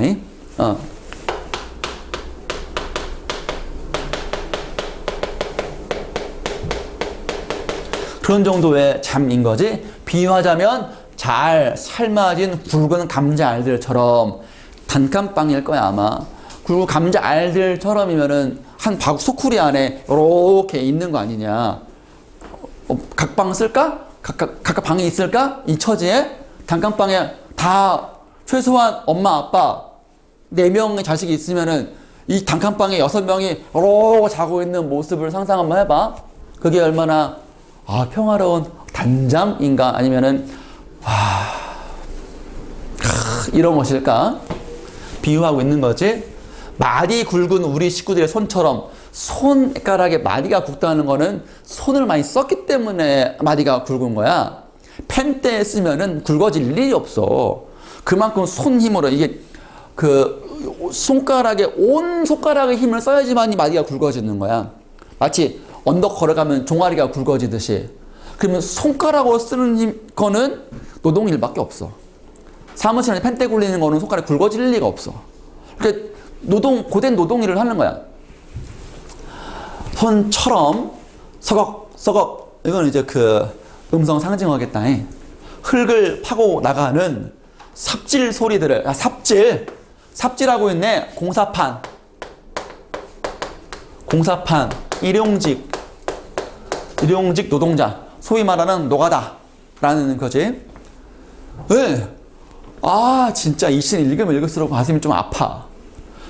꿈속에서도 들었다. 꿈속에서 도야, 보조사, 도. 현실은 늘 듣고, 안 들을 때가 없고, 꿈속에서도 그 소리를 듣는 거예요. 그러니 잠이 꿀잠이 아니라니까. 또 들었다. 누구나 삽질을 잘하는 것이 아니다. 삽질 해본 적 있나? 가끔 학교에서 조금 하는 거 한 번, 두 번 하고, 아니면 농촌 체험 가가지고 한 번, 두 번 하고 뭐 그 정도지? 허리 끊어져. 이게 허리 끊어져, 여러분들. 쌤 해봐서 알잖아. I'm from country. 중2 때까지는. 그러니까 온몸 운동이긴 해. 근데 온몸 운동인데 특정한 부위의 근육을 쓰기 때문에 운동이 아니야, 이거는. 아작 나는 거요. 하루 종일 이것만 해봐. 허리 장난 아니고 무릎 나가고 어깨 나가고 다 나가는 거예요. 우리는 타고난 사람들이었다. 타고난 사람들이 아니 삽질을 타고난 사람이 어딨어. 누구나 다 잘하지 못하는데 하도 하다 보니까 타고난 것처럼 잘하게 된 거지. 하루 종일 일한 거요. 매일 이렇게 한 거지. 사람들이었다. 맛있는 잠에는 막힘이 없었다. 잠 하나만큼은 잔다. 다른 거는 그렇지 못하고. 와, 이 도저한 가난 이거 어떡할 거냐 이거. 그지? 그래서 가난이고 고통이고 절망이다. 그럼 이걸 추억하면은 감자를 볼 때마다 이 사람은 감자 못 먹어? 이 사람은 감자탕에 감자 못 먹어? 삶은 감자 못 먹어? 내가 김밥을 좀 꺼려하는 것처럼. 근데 우리 원장님은 맨날 김밥만 주고 있어. 다른 거 좀 주지. 아 진짜. 그래서 우리 아내가 알아. 어디 놀러 가면 도시락 싸기 힘드니까 김밥 사갈까? 하면은 자기는 김밥 안 좋아하겠다. 나는 말이 없어. 그냥 먹으면 먹지 뭐 하지. 그렇게 하는데 손이 거기 안 가. 김밥은 너무 좀 그래. 그래요. 이 시는 좀 마음이 좀 썩 그렇게 편해지는 시는 아니에요. 이 시를 읽으면은 공감이 좀 많이 되고 그렇죠. 자, 그 정도 하시고. 끝이 아니야. 더 있어. 미안. 그거 이제 끝난 줄 알았다. 할 말이 있었는데. 여기 새벽에는 빗줄기가 조금 창문을 두드렸다. 비 오는 소리가 들리네. 자고 있는데 비 오는 소리 들린 거야. 근데 창문을 두드릴 때 저런 것처럼 좋은 창이면은 안 들려. 허름한 창이니까 뚜루루루 막 흔들리고 막 그러는 거지. 제일 부드러웠다. 긍정으로 보고 있는 거야. 빗줄기가 쳐가지고 창문을 흔드는 거를 긍정적으로 보고 있는 거다. 왜 긍정인지 그 이유를 한번 상상해 보자고. 새싹들이 돋고 있으리라 믿었다.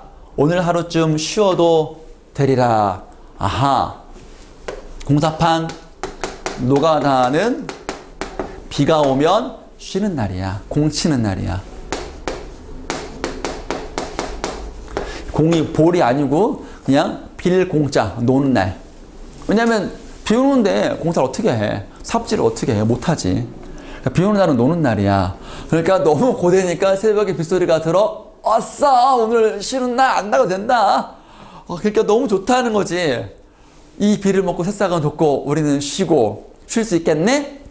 식구들 전부 다 고통이고 목욕탕 가고 싶었다. 샤워실이 없네. 샤워실이 없고 목욕탕 가면 그나마 좀 따스하고 좀 쉬는 거지. 사우나 가고 막 그러는 거니까. 어렸을 때는 뭐 가난한 집 애들은 목욕탕 가는 게 하나의 일이었지. 가서 물놀이도 하고 뭐 재밌게도 하고 어디 좋은 데 못 가니까 그렇게 가는 거야. 가고 싶었다. 이게 싶었다는 그 소망 아니겠어? 소망? 소망인데 겨우 이거야. 그것도 평상시에 못 가고 겨우겨우 쉬는 날 다른 것도 아니고 목욕탕에 갔으면 좋겠다. 하루 씻고 얼마나 눅눅하겠어 집이. 그런 것들. 그런 추억이 있는 사람이네. 쉽게 우리가 공감은 안 되겠지만 상상하면 너무 힘들었겠다. 그 시기 어떻게 되게 힘들었겠다. 그 정도로 이제 공감할 수 있겠지? 그렇다. 그 정도 되겠습니다. 조금이라도 쉬었으면 좋겠다는 거지. 너무 힘들어가지고. 그 정도 보시면 되고요. 그 다음에 이제 사과를 먹으며 라는 시는 다 하지는 않고 좀 글씨가 너무 작네요. 미안합니다. 이거는 뭐랄까 깨달음이야. 깨달음. 이 시는 아까 그 추억은 과거에 힘들었던 경험에 대한 담담한 소회라고나 할까? 정도고 담담한 것이고, 지금 뭐 눈물 흘리거나 그때가 너무 힘들었어요 그런 얘기는 아니잖아. 그때 저는 그런 일이 있었습니다. 너무 힘들었지요. 정도거든. 얘는 깨달음이야. 비슷한 문장 이 패턴이 반복되기 때문에 다 하지는 않을게. 사과를 먹으면서 사과 하나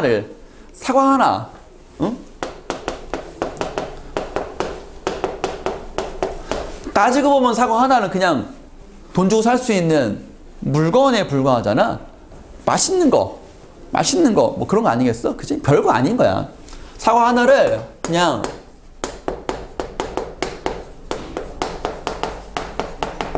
하찮은 존재라고 생각을 했던 거지. 그러면서 맛있다, 먹자 하는데 먹으면서 문득 우주 그리고 그 속에 존재하는 나라는 존재에 대해서 깨달음, 성찰이 온 거야. 대단한 사람이지. 한민복이라는 양반 대단한 사람이지. 한마디로 말하면 이런 거거든. 이 어느 하나의 존재, 사과는 좀 그러니까 여러분이라고 치자. 여러분들은 굉장히 소중한 존재다라는 걸 알겠지. 사람이니까. 그치? 소중한 존재야. 나에게도 그렇고 여러분 자신에게도 그렇고 아마 부모님도 그렇고 다 그런 소중한 존재야. 이 존재가 우리 앞에 뚝 떨어진 게 그냥 우연히 떨어진 게 아니라는 거지. 그거를 존재론적으로 봤을 때 온 우주의 섭리, 우주의 줄 끊어지겠네. 우주의 섭리, 그 나름대로의 우리가 알 수 없는 초자연적인 질서에 의해 가지고 우리 앞에 사과 하나, 우리 앞에 윤수, 지훈이 이렇게 있는 거거든. 이동원 쌤도 있는 것이고, 그러니 와, 사과 하나에서 우주가 보이는 거야. 온 우주의 기운이 사과 하나에 있는 거지. 다른 것도 있는 것이고 그냥 사과가 아닌 거지 이제. 그러면서 이 사과에 담겨 있는 온 우주의 기운이 보이는 거지. 햇살, 바람, 농부의 땀, 우리한테 오기까지. 그리고 사과 관련된 뉴턴의 사과, 뉴턴의 사과, 여러 가지 사과, 애플의 사과 등등등 여러 가지 것들이 이제 막 연상이 되는 거지. 그 과정이 조금 재밌다. 사과를 보면서 사과나무가 생각나는 거지. 사과가 싹이 나고 이파리가 되고 뭐 그런 것들. 햇살, 비, 봄, 여름, 가을, 겨울이거든. 햇살, 비, 소슬바람, 눈송이, 벌레의 기억이다. 이런 것들. 벌레조차도 나름대로의 사과의 하나의 우주의 존재라는 거지. 일부분이라는 거지. 새소리, 잎새, 땀방울, 이 사람으로 왔어요. 이제 땀방울, 식물학자, 그리고 인간적이게도 사과나무집 딸이 바라보던 하늘이다. 뭐 행복했겠지. 저 사과를 팔아서 나 화장품 사야지. 뭐 이런 거랑 어쨌든.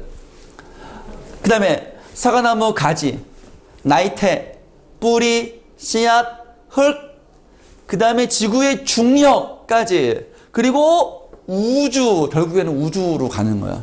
온 우주의 섭리를 느끼는 거지. 그 다음에 이제 마지막에 좀 이제 봐봐. 마지막 요 부분이 이제 이 시의 하이라이트야. 그래서 온 우주의, 사과 하나에 온 우주의 귀 담겨있다까지 깨달았어. 그러면 나도 우주의 일부라는 거잖아. 그럼 내가 특별한 존재가 아니라, 그렇다고 이제 나만이 중요한 게 아니라, 나도 온 우주의 하나의 일부이다. 나의 죽음. 흙으로 빚어진 사과를 먹는다. 흙으로 멀리 도망쳐버려다. 흙으로 돌아오고만은 다시 올리트나 가는 거잖아. 흙으로 순환하는 거잖아. 탄생하고 죽고 다시 탄생하고 죽고. 우리 이런 걸 뭐라고 하냐면 순환론적 인식이라 그래. 순환론적 인식이라고 하는 거야. 태어나고 발전하고 소멸하고, 나도 마찬가지고. 내가 사과를 먹잖아. 언젠가 내가 죽으면 땅에 묻혀서 분해가 되고, 미생물에 분해가 되고, 사과나무가 내 약물을 먹고 다시 사과가 되고, 그걸 또 누군가가 먹고 또 되고 하는 그런 나란 존재도 우주의 일부구나를 깨달았대. 대단한 깨달음이지? 이 정도 하겠습니다. 한 가지 여담으로 얘기하자면, 그 이회수 작가가 있어요. 선생님 개인적으로 좀 이제 되게 좋아하는 분인데, 요 분이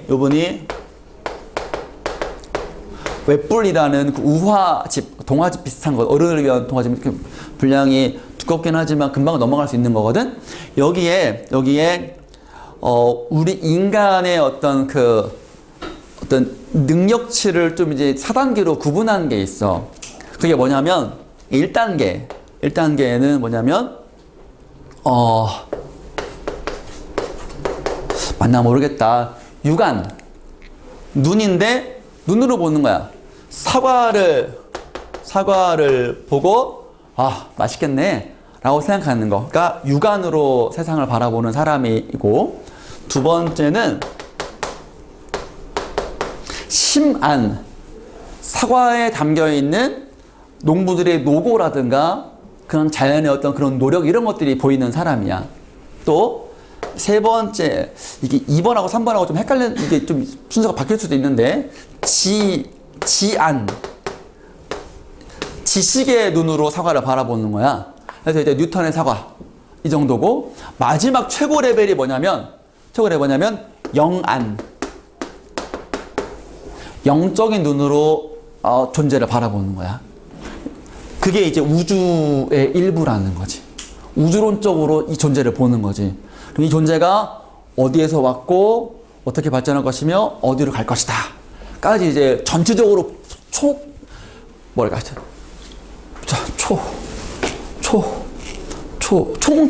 총체적으로 볼 줄 아는 안목이 있는 사람이야. 시야의 폭이 점점 더 넓어지는 거지. 그럼 이제 우리가 배웠던 거 달관한 사람, 초탈한 사람, 그런 사람이 되는 거야. 그래서 과연 나는 몇 단계일까? 쌤은 여기까지는 아니고 한 2단계까지는 온 것 같아. 심한까지는 온 것 같아. 사과를 먹으면서 동바야 씨 고맙습니다 하고는 먹거든. 여러분들은 어디까지인가 모르겠네. 좋습니다. 그 정도 하시면 나머지 문제 푸는 데는 어렵지 않을 것 같고요. 그 다음에 네.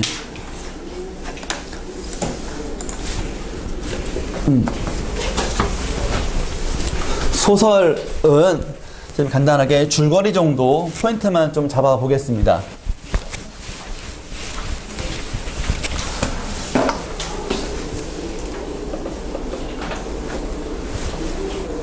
음. 22쪽에 역마라고 있어요. 우리 이거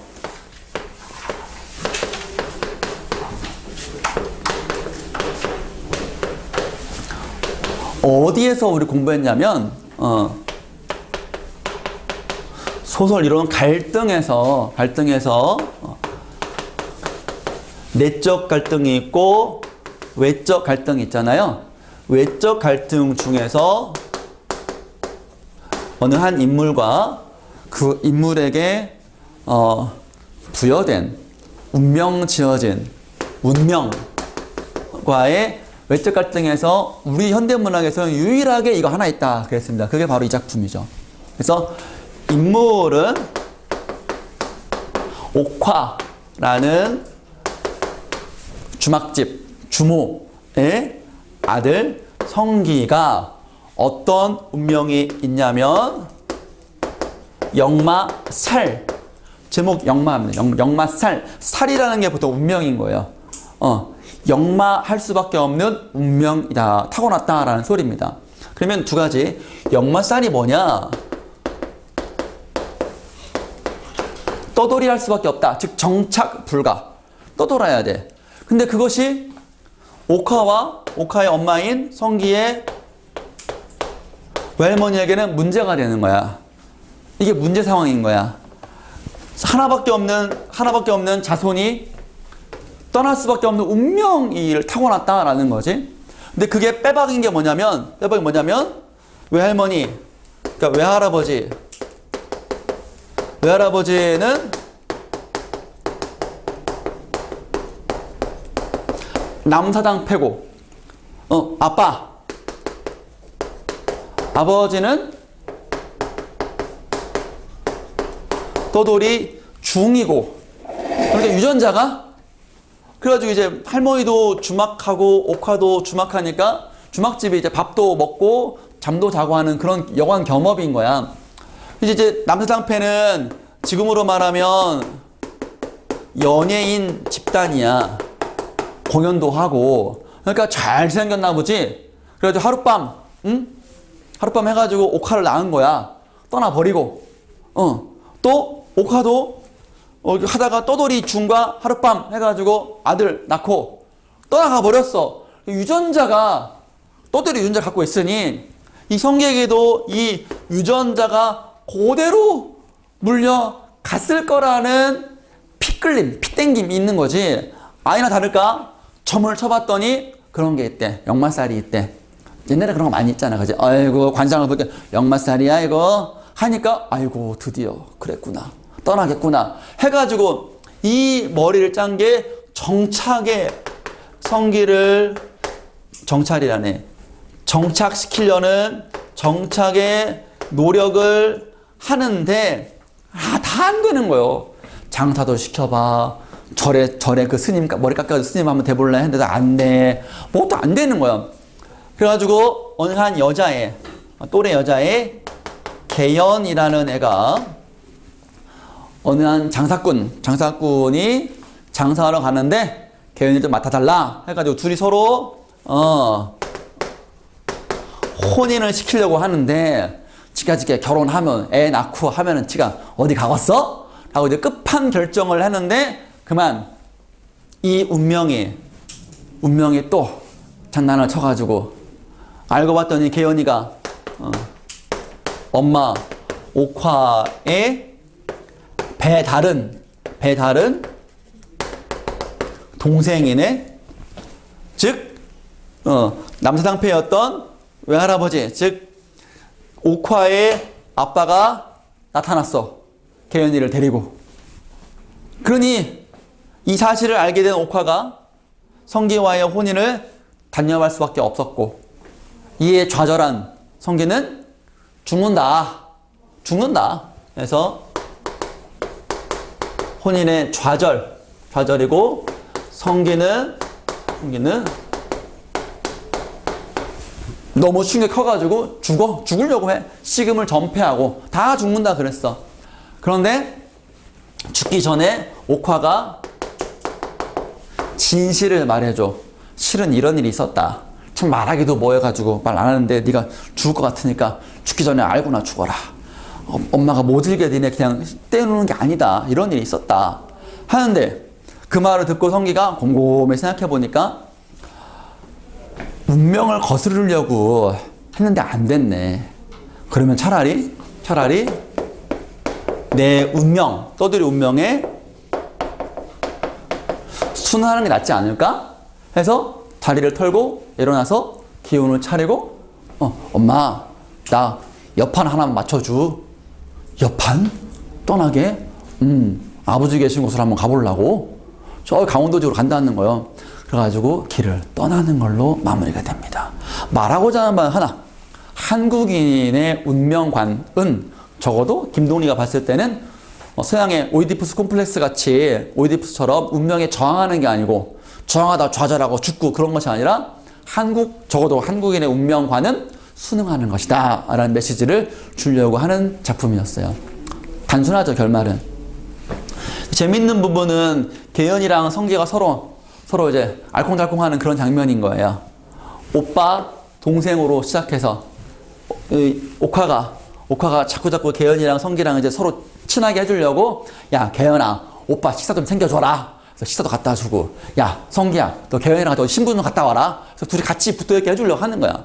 계연이도 뭐 싹싹하고, 왜냐면 둘 다 혼자였으니까 오늘가 생긴 거니까 얼마나 다정다감했겠어. 그러다가 이제 마음에 이제 불꽃도 튀기고 막 그래가지고 하는데도 헤어진 거예요. 헤어지는 장면이 보통 많이 나와. 이유를 모른 채 헤어지니까 오빠 막 부르고 있고 성기는 말도 못하고 이러고 있고 그 장면이 많이 나옵니다. 하이라이트로. 여기도 그게 나오죠?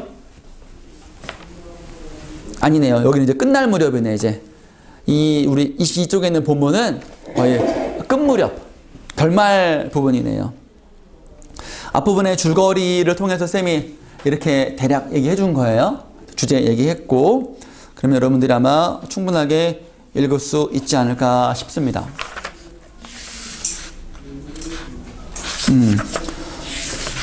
그래서 26쪽을 한번 볼래요? 26쪽에 세 갈래 길이 마지막에 작품 결말 부분에 세 갈래 길이 있어가지고 내실에서 이게 나오면 항상 이거를 의미를 물어보는 게 나오거든요.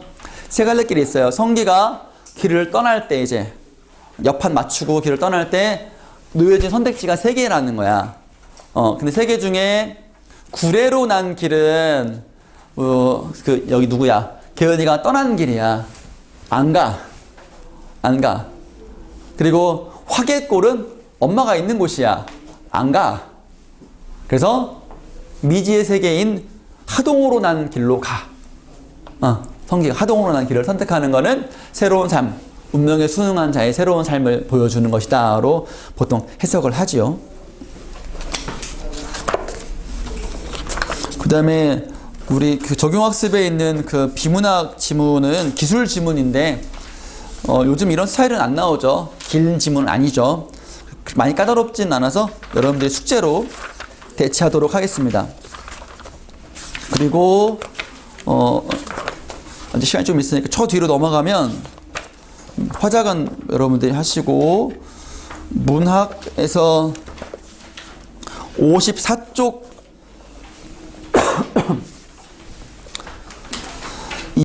현대시는 쌤이 이제 보충 강의로 촬영 올릴까 말까 하는데 요거는 딱히 올릴 만한 그런 중요성은 좀 떨어지는 작품이어가지고 그냥 간단하게 이제 말로만 조금만 해보겠습니다. 그냥 개요 설명만 좀 해주는 거야. 윤동주의 서시입니다. 서시가 이제 열서자, 그래서 시작이라는 소리입니다. 윤동주의 시집, 하늘과 바람과 별과 시가 딱 한 권 시집이거든. 유고 시집이야. 돌아가시고 난 다음에 묶었어. 살아생전에 출간 못 하시고. 세 권을 마련했대. 그 종이에다가, 공책에다가, 문체에다가 필사해가지고, 그거를 세 개를 마련했는데, 두 개가 없어지고, 한 개가 발견돼가지고, 한 개가 친구한테 준 게 발견돼가지고, 오늘날 우리가 윤동주의 시를 공부할 수 있게 된 겁니다.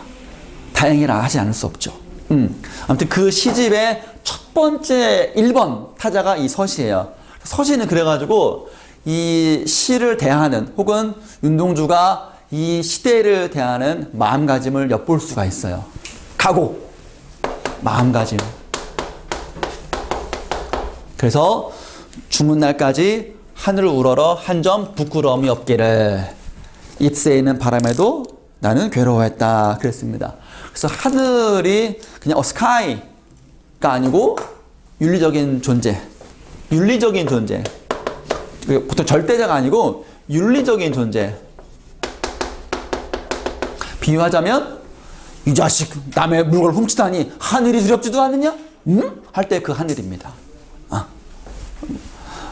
부끄러움이 없기를 잎새이는 바람에도, 이파리에 부는 바람이니까 아주 작은 그 바람이어도 이파리가 흔들릴 거 아니야. 그러니까 사소한 잘못에도, 사소한 부끄러움도 이 사람은 크게 느꼈다라는 거죠. 우리가 이런 거를 뭐라고 하냐면 순결하다고 합니다. 순결한 존재죠. 아주 작은 잘못도 너무 미안하고 양심에 꺼리끼는 거죠. 그렇게 하시고, 별을 노래하는 마음으로 모든 죽어가는 것을 사랑해야지. 예수님의 마음인 거죠. 사랑의 마음인 거야.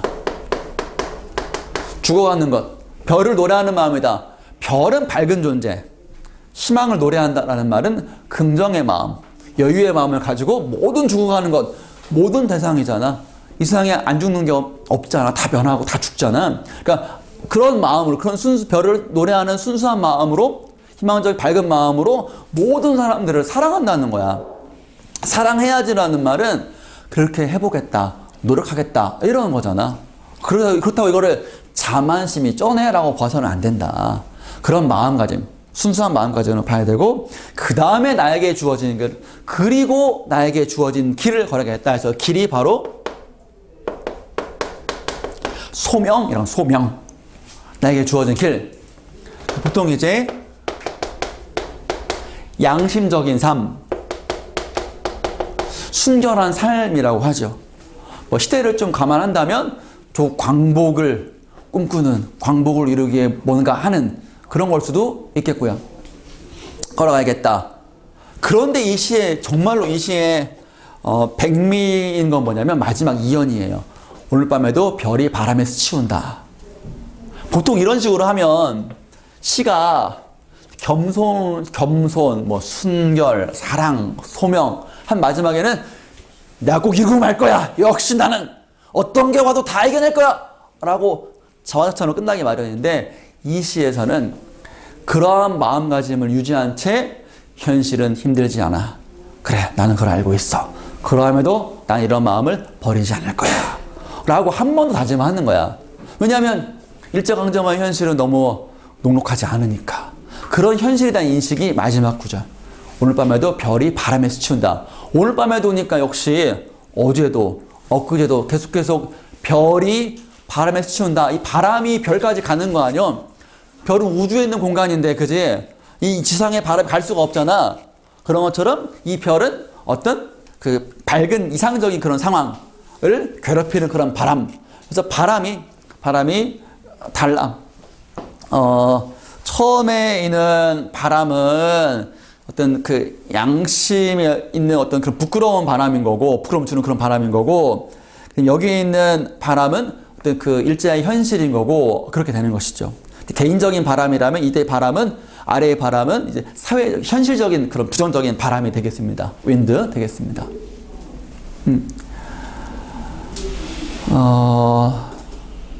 그렇습니다. 그 다음에 빼앗긴 들에도 봄은 오는가. 그냥 빼앗긴 들이라고만 할게요.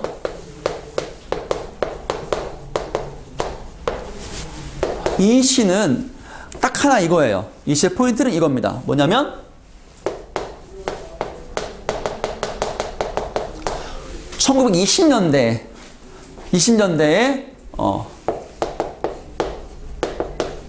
일제에 저항했던 시다. 거의 유일합니다. 보통 40년대, 30년대 말 40년대에 저항시, 이육사, 윤동주 나오잖아요. 뭐 누구야? 김영랑도 뭐 도골차고에서도 확인할 수 있고, 뒤늦게다. 20년대는 어떤 시대였냐면 일제가 그 3.1운동으로 한 방 얻어맞고 안 되겠는데 더 교묘하게 좀 풀어주면서 뒤에서 잡아족치는 그런 문화 통치했던 그 시기거든.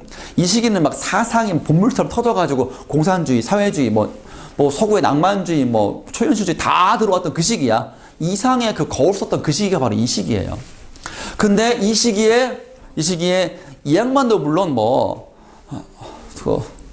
나의 침실로라는 것처럼 좀 태폐적인 그런 시를 좀 쓰기도 했었어요. 그렇지만 그런 시대의 분위기 속에서 예외적으로 일제강점하에서 빼앗긴 들에도 봄은 오는가. 그러나 들을 빼앗겨 봄조차 빼앗기겠네 라고 대담하게도 도발적인 시를 썼다. 이 시가 판금 안 되고 검열이 안 잘리고 출간된 게 신기할 정도였다. 빼앗긴 들에도 봄은 오는가. 누가 봐도 우리 국토고 광복 아니겠어? 그리고 마지막 구절에 문답이야잉. 1년과 마지막인데 문답이야잉. 빼앗긴 들 봄은 오는가. 그러나 지금은 들을 빼앗겨 봄조차 빼앗기겠네 하니까 안 된다. 힘들다 라는 그런 얘기 아니겠어? 그래서 우리 국토의 현실 절망적이잖아. 빼앗겨가지고 이 나와 있고, 근데 그 중간 부분에 긴 건 뭐냐? 딱 보니까 긍정적인 것도 있단 말이지. 그래서 우리 국토의 아름다운 모습을 굉장히 예찬적 태도로 묘사해. 이거는 이렇게 생각해 봐야지. 우리 국토가 이렇게 아름다운데 지금은 이놈들 뺏겼네. 아, 난 어떻게 해야 되지? 그러면서 이제 그 중간 부분의 끝을 가면은 푸른 웃음, 푸른 서름이 어우러진 사이로 다리를 절며 하루를 걷는다. 그러니까 그냥 이 아름다운 국토가 아름답게만 보이지 않는 거예요. 이 아름다운 국토를 뺏겨버렸네? 온전 내 나라가 아닌 거니까 그런 거에 대한 어떤 불편한 심정이 있는 거죠. 안타까움이 있는 거죠. 그래서 마지막에 그러나 지금은 들을 빼앗겨 봄부터 빼앗기겠네 라고 하는 것입니다. 이 정도? 빼앗긴 우리 국토에 대한 안쓰러움과 안타까운 현실에 대한 생각이다 라는 얘기가 되겠습니다. 네, 희망이 없어요. 여러분, 희망이 없어요. 절망적이야. 됐고, 조지훈의 낙화는 자연과 인간의 얘기예요. 낙화는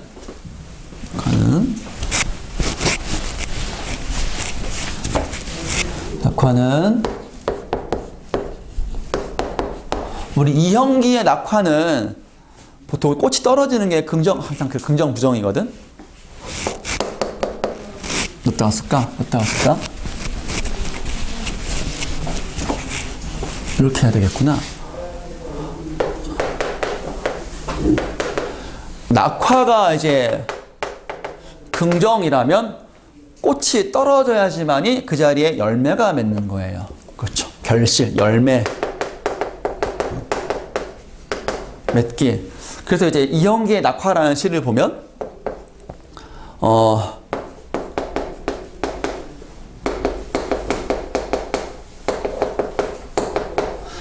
꽃이 떨어져서 아프지만 더 큰 사랑을 위해서 이 아픔을 견뎌야 한다, 뭐 그런 쪽으로 가는 거죠. 근데 이거를 이제 부정으로 보면 꽃열매 못 맺는 거는 그냥 끝나는 거잖아. 그죠? 열매를 가면 결실이지만 그냥 모란이 피기까지는처럼 모란이 떨어지면 끝이라고 하는 사람도 있을 거 아니야? 그런 심리예요, 이게 지금. 그래서 끝. 존재의 소멸인 거야. 여기서는 이 조지훈님의 낙화에서는 되게 좀 뭐랄까 한시스럽게 여백이미처럼 간단하게 썼잖아요. 천천히 좀 봐야 돼. 밤부터 새벽 아침까지 시기인 거예요. 그래서 밤새 꽃이 떨어지는 거에 대해서 계속 민감하게 쳐다보고 있었다는, 관심을 기울이고 있었다는 거야. 왜냐면 꽃이 떨어지면 화자는 하나의 존재의 소멸을 떠올렸고, 결국 존재에는 나도 포함되니까 화자도 인생 무상을 느꼈다라는 거예요. 언젠가 나도 저 꽃처럼 떨어지겠지? 그런 깨달음인 거지. 그래서 마지막에 꽃이 지는 아침은 울고 싶어라 라고 끝을 맺는 거예요. 그렇게 이 시를 쌤이 스케치 한번 해봤습니다. 여러분들이 정독하시고 문제를 좀 풀으면서 나머지 여백은 채워주시고, 그건 여러분의 몫이라고 생각합니다. 잘할 수 있는 몫이라고 생각합니다. 혹시 버겁거나 힘들면 그것대로 쌤한테 SOS나 얘기를 해보세요. 적절하게 쌤이 줄 것입니다. 이것들은 이 세 개의 작품이나 주로 그들은 역시 봄, 미래 했던 것처럼 그 이전의 작품들도 마찬가지예요. 뭐 겨울 10, 뭐 겨울 9에서 쌤이 야 이거는 내신에도 나오고 좀 중요한데 이해가 좀 필요한데 것들은 쌤 나름대로의 안목과 관점으로 촬영을 해가지고 매일 하나씩 하는 건데 이거 쉽지가 않더라고. 잘 보면 자막도 넣고 막 그랬어. 쌤이 재주를 좀 부리고 있어. 좀 이제 촬영하는 시간이 20분인데 한 3시간은 쓰는 것 같아. 그래가지고 더 욕심이 나더라고. 더 잘하고 싶어가지고 이제 그래서 10분 이내에 끝내는 겁니다. 오늘 한 작품당. 그럼 여러분 좀 더 들을 수 있지 않을까 싶어서요. 그건 나의 몫이고 여러분의 몫이 있다. 각자의 몫에서 최선을 다하고 그런 가운데 각각 나름대로의 인연으로 만나서 더 큰 인연을 만들면 좋지 않겠는가 이렇게 생각합니다. 목요일날 수목금에 오후 1시부터 쌤이 항상 출근해서 여러분들을 기다리고 있을 거니까 모의고사를 치르고 오거나 아니면 궁금한 게 있어서 쌤 얼굴을 봐야 되겠다. 아니면 여러분들 이제 마무리할게. 줌이라는 프로그램이 있어요. 화상 원격으로 하는 건데 여러분들은 그 컴퓨터라든가 혹은 스마트폰에 이거 있잖아요. 줌이라고 있는 거. 여기 미안해 딸이야. 줌 있잖아. 요거 웬만 깔게만 하면 돼. 깔게만 하면 쌤이 여기서 화상으로 할 수 있는 장치 다 구축해놨어. 웹캠도 있고 다 있어. 그러니까 이제 오기 어렵고 급하면은 쌤 저 화상으로 좀 할게요. 그러면 교재도 다 띄울 수 있고 다 설명해 줄 수 있어. 훨씬 집에서 하는 것처럼, 이렇게 하는 것처럼. 그러니까 가능하니까 여러분들이 어떤 식으로든 이 시기를 나름대로의 스케줄로 현명하게 잘 이겨내서 나중에 그때 그렇게 하길 잘했다 라고 후회하지 않게끔 하는 것이 좋지 않겠는가 하는 얘기를 하면서 오늘 수업을 마치겠습니다. 수고했습니다.